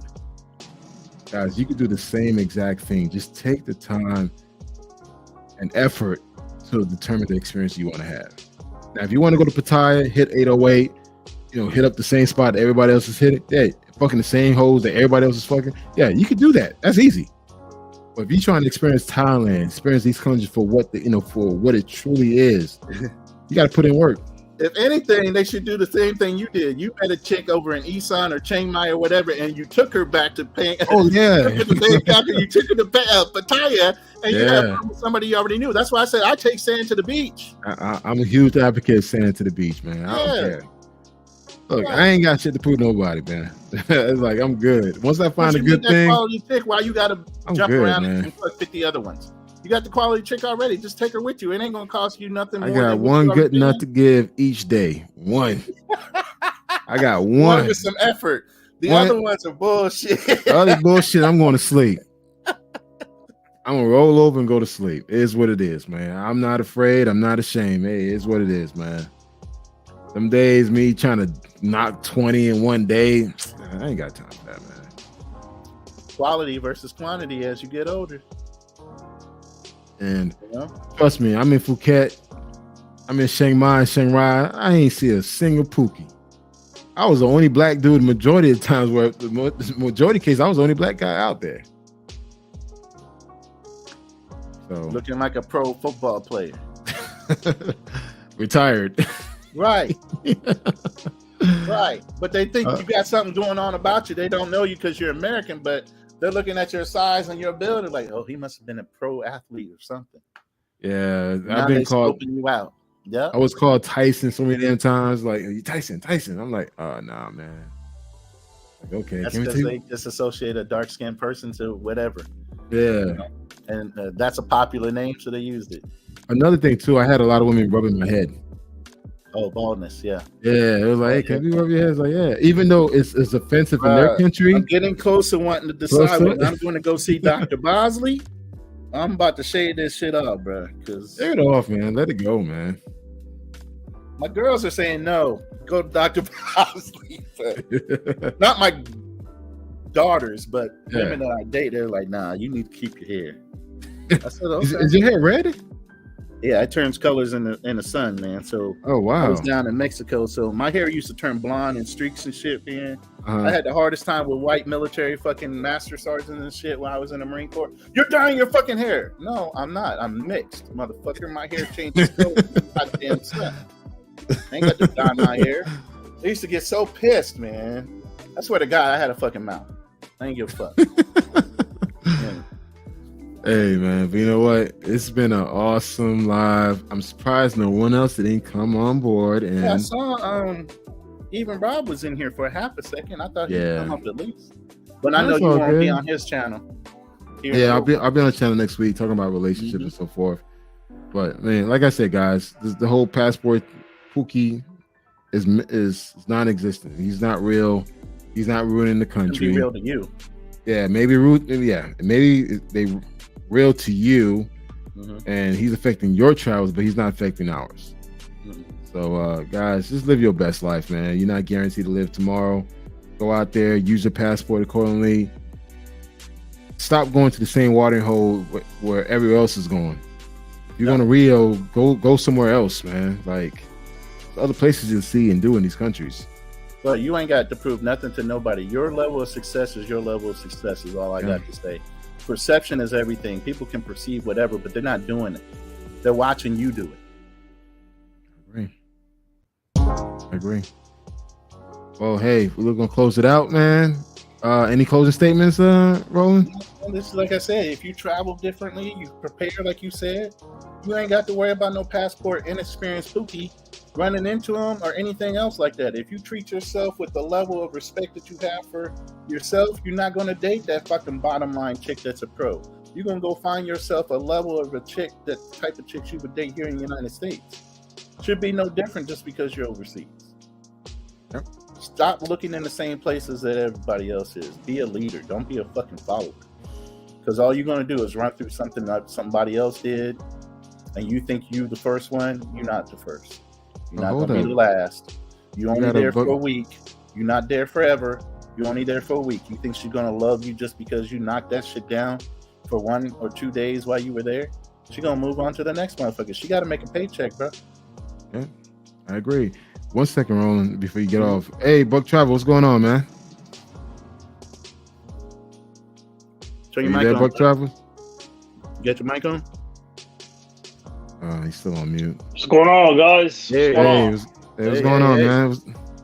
There's the guy right there. Isn't he the one that went and prepped and everything for his trip? And you thought he was you thought he was under you, but he had done his research so well. You were like, oh, I thought you were taking notes from me, but he did it right too on his first trip. That's the same dude, right? I'm not sure. Buck, what's going on, man? With the Columbia, I believe, like that. All right, your mic is off again. Okay, your mic is off. It was working a second ago. Yeah, it was working a second ago. Yeah, he's not connected yet. But yeah, I totally agree with you. Don't be a follower. Be a leader. I mean, we're grown men now. Like, why do you need to be part of a group to feel like you're somebody? You know, move accordingly. You know, focus on your experience. Stop worrying about group experience. Focus on your experience. Or stop trying to compete against your experiences versus somebody else's experience. Yeah, everybody has different experiences, man. It's not a competition like that. You know, and that's the whole thing with our culture. It's like we got to one up the next dude, and we got to be seen doing it. That don't have shit to do with your life, man. Ain't nobody fucking paying your bills. Ain't nobody doing shit for you.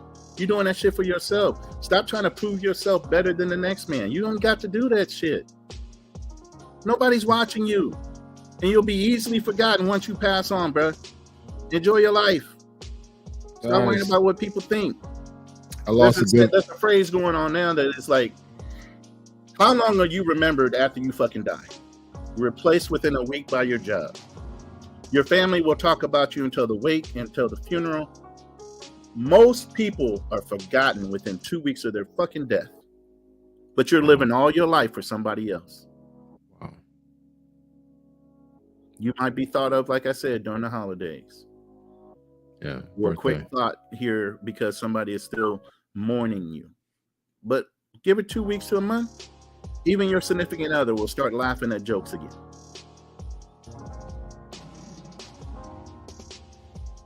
What are you really living your life for? Yeah. Because I'm telling you, your priorities need to be realigned. They're not for you, for everybody but you. And that's why I tell guys, if you want to find love overseas, man, go out there and find it.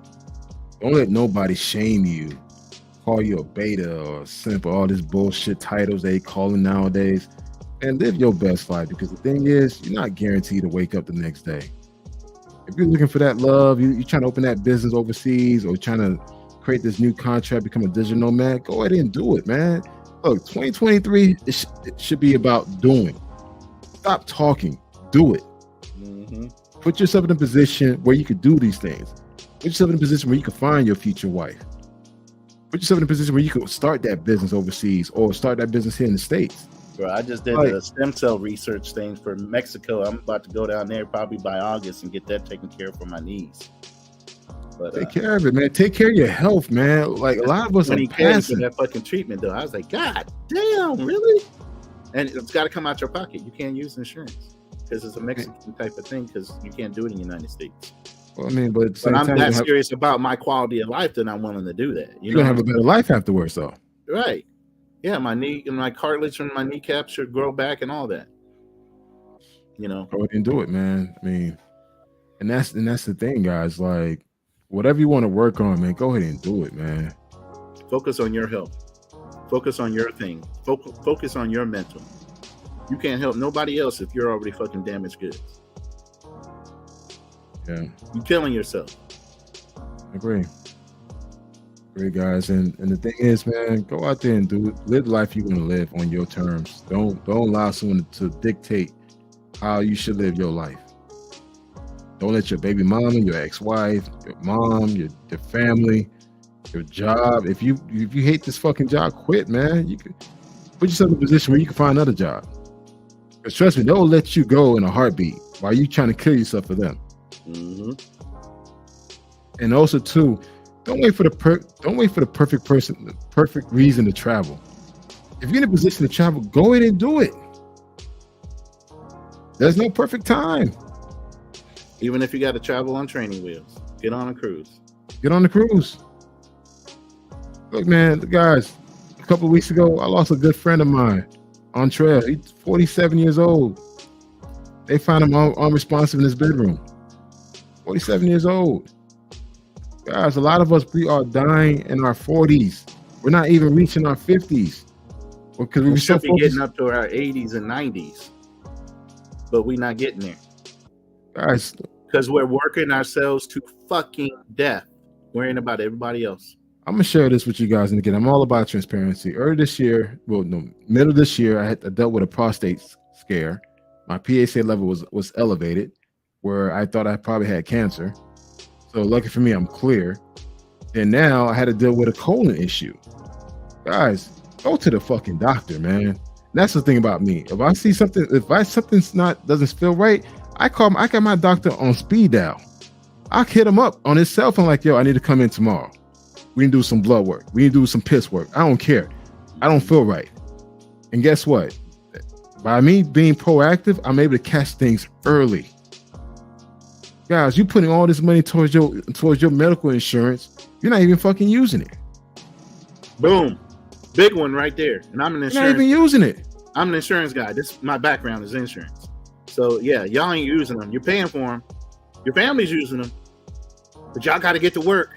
Fuck that going to the doctor. No. Fuck. You need to go to the doctor so you can work.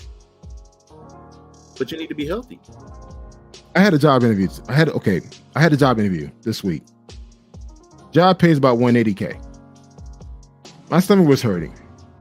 I sent the email to the lady like, listen, I'm not in the mood. I don't feel right. We got to reschedule it or fuck it. Don't worry about it. She hit me up. I hope you feel better. We can reschedule it. Dude, guys, listen to your body. Life happens. Listen to your body. Your body's telling you like, yo, I'm not feeling good. Stop whatever you fucking doing and take care of you.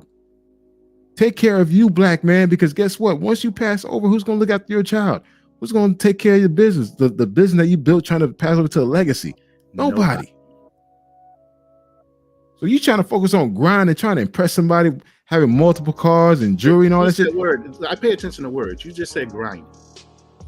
Yeah. Grinding means to wear thin. Yeah. So if you think hustling and grinding is a positive word, it's really not. You're wearing yourself fucking thin. And you're not doing anything to take care of yourself. Grinding. Work smart, not fucking hard. You shouldn't have to fucking grind for shit.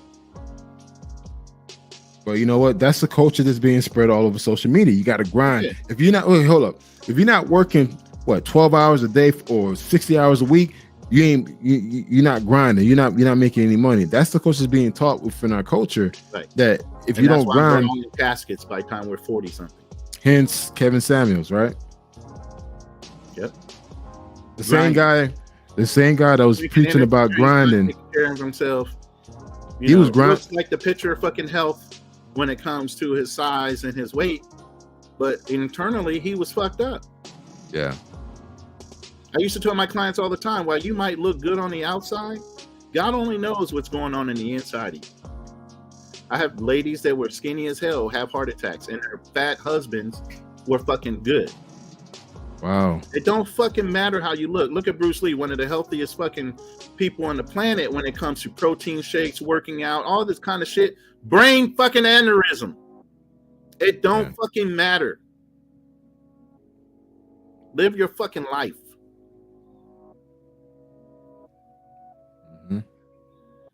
Got so many examples of perfectly looking people didn't expect to die, but they fucking dead. Okay.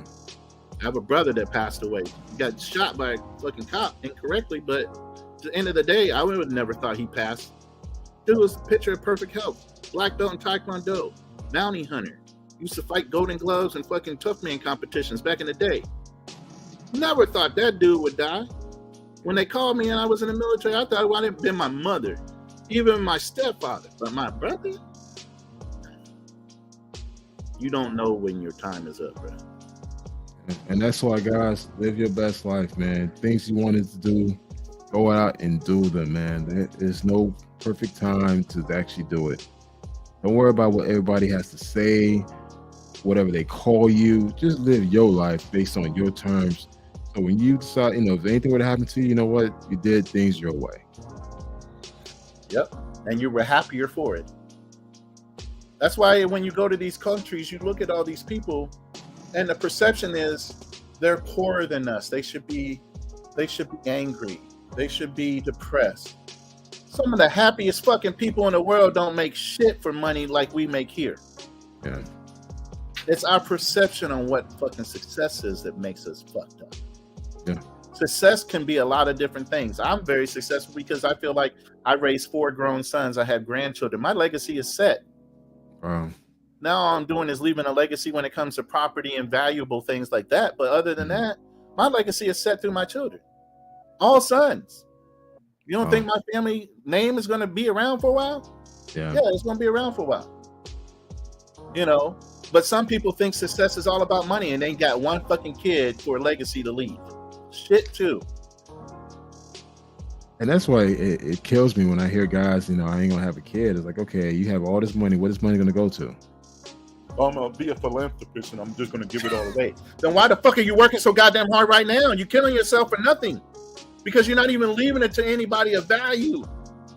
But you're killing yourself for the money. You got millions of dollars in the bank. You ain't got to fucking work if you do the right things with that money right now.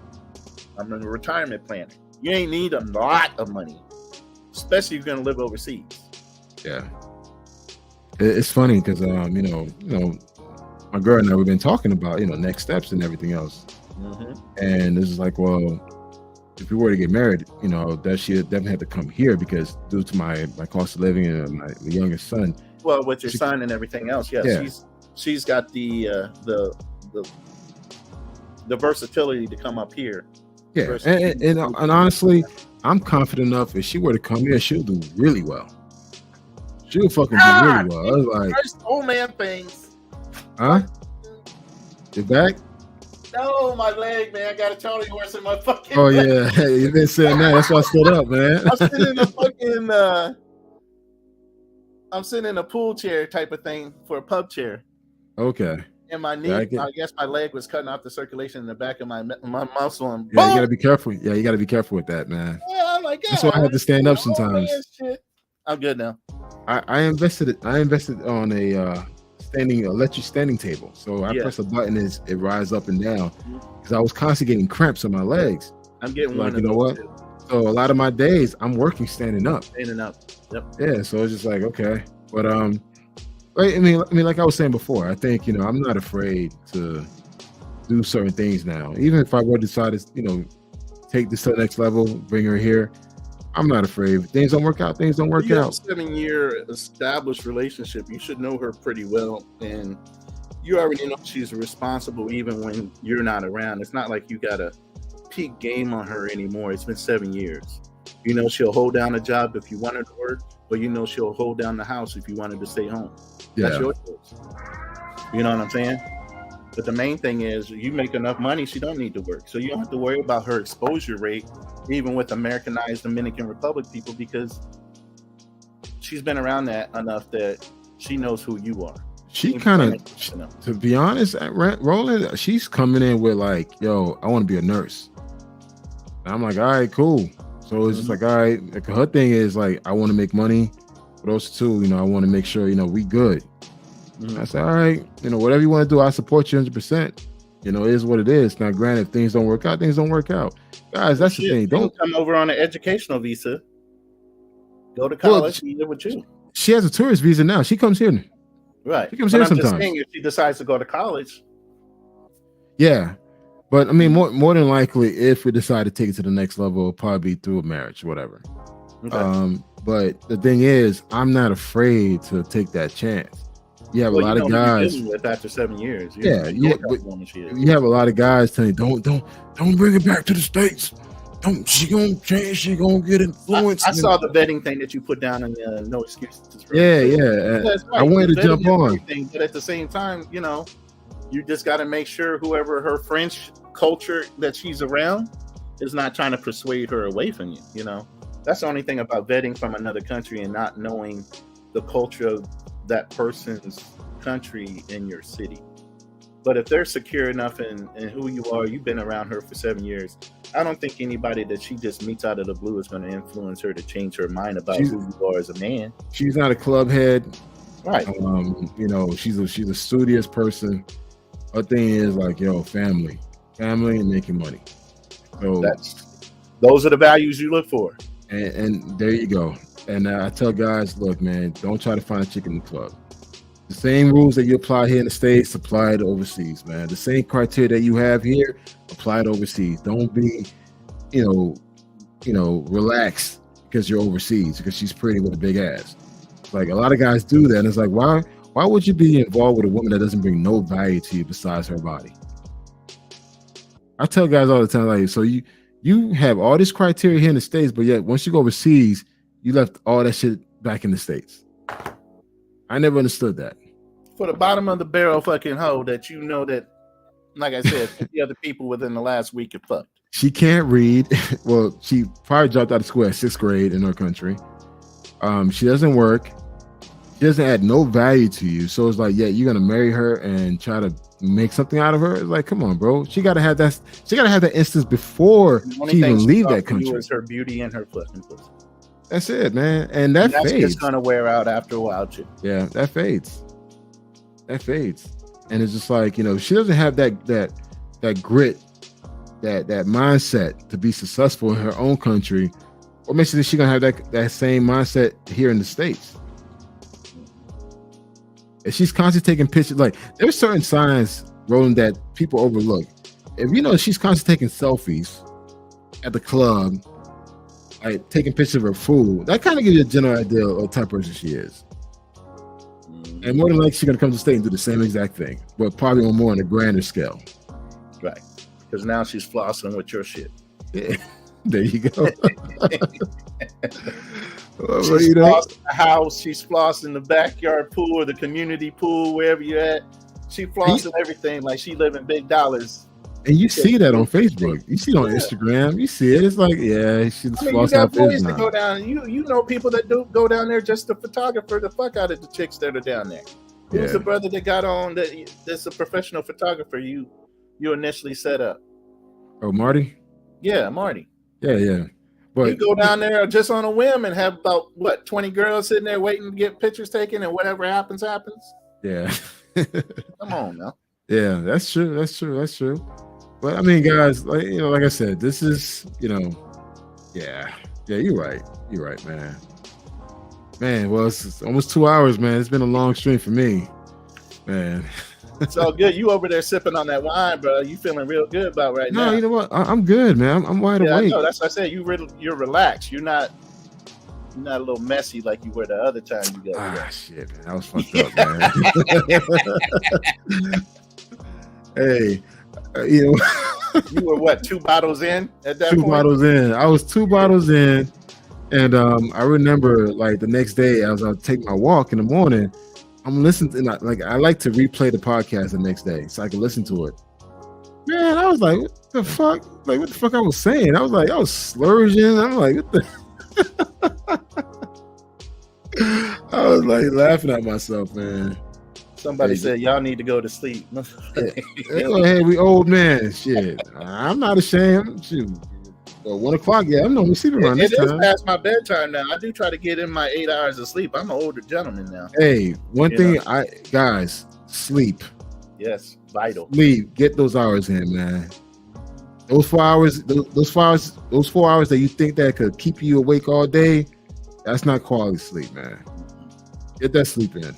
Now, when I was on vacation, bruh, from the club on the ship, it was open till 1:30. We still wouldn't get back to the suite until like 3:00 in the morning because we had to make our rounds to the pizza parlor, whatever. The pizza parlor.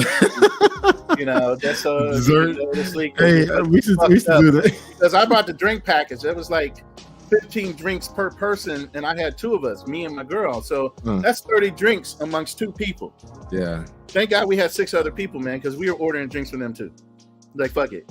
Because they used to have this thing where it's like 2 minutes, 5 minutes before you can order. I said, man, I'm not ordering it for me. Look, I got 4 other people sitting around me. Yeah. Start tipping them a little bit. They forget about the time limit. I said, okay, bring me this, and this on this card. And they would just hold my card and run it every 2 minutes. So they circumvent the system. But yeah, I had a drink package, bro. There wasn't nothing you needed on that fucking ship. Excursions were paid for. It was just fun. But I was up till 3-4 o'clock in the morning.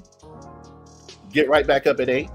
Hey, for that breakfast, Food all over again for 5 days. Then when we got to NOLA, same thing. I had an Airbnb all set up. Nice little pool house situation, 2-bedroom. We ran around NOLA, went to the clubs up until 3-4 o'clock in the morning. Got into bed. Again, right back up by 10-11. Yeah. For 10 days, bro. I'm taking my fucking sleep back. I'm like, I'm old. Yeah, I'm dealing with a 36-year-old fuck. Ooh. 55. I'm trying to keep up with the 36-year-old brother. Hey. I mean, mine's 15 years younger than me, man. So that's why sometimes I'm going to sleep. Exactly. I'm going to sleep. Like, I'm good. So I know you'll learn and when you get older, but this ain't necessary. Yeah. We ain't got to kill ourselves every night. But I agree. It was a vacation, so we had fun with it. Well, hey, but yeah. Hunter, by the way. Oh, this is my son, man. Hunter? Yeah. Your son is telling you time to go to bed, old man. All right, man. All right, brother. I'm gonna let you go, man. Appreciate you inviting me up to the panel. Likewise, man. Thank you, like always. On some of these younger ones that are listening in. Some of these Facebook groups ain't out for your benefit now. Yeah, I agree. Cano's got a good group. He puts out some positive information. He has his receipts in order. You know what I'm saying? And he's trying to teach you guys the best way to enjoy traveling. And not put yourself in a situation where you might not come home because you done got drugged up somewhere and became a mark because you don't know what you're doing because they just told you to go monger and not watch out for this, that, and the other thing. Because you are a mark. You're an American. They ain't gonna fucking let you off the hook because you just showed up. Yeah. That's not a lie. Well, thank you, Roland, man. I appreciate it, man. All right, brother. Go ahead and close it out. I know your son's trying to monitor your ass. Yeah, I see that, man. I'm like, you little sneaky bastard. All right, man. Good night, Roland. All right, man. All right, guys. Just wanted to say thank you for taking the time to listen. As I said before, man, this whole issue with the Passport Pookie, there is no Passport Pookie, man. Passport Pookie is just basically a rookie that doesn't know any better. No one person can ruin your experience, your overall country. At the end of the day, the way you move is the way you move, man. No one can affect how you move and how you experience certain things. So this whole thing about blaming it towards the Passport Pookie is all bullshit, man. It's another division for us to put, create these different categories, Passport Bro, Blue Club, Blue Gentleman Club, whatever shit, Passport Pookie, whatever. Look, it's all division. There's no need for all that, man. Let's just come together, enjoy our time, enjoy our vacation, enjoy this experience, and come back home safe. That's it, man. I have no issues with no Passport Pookie. I have no issues with nobody. Live your best life. How you move would not dictate or ruin none of my experience because the way I move tend to be a lot better. That's how confident I am in how I move. But at the end of the day, let's just stop with this whole division thing, man. We're all black men with a passport. Let's just go out, enjoy ourselves, and live life to the fullest, man. That being said, thank you. Great conversation. I wanted that smoke, but no one even came up to bring that smoke towards me. So it's what it is. But guys, have a great night. Take care.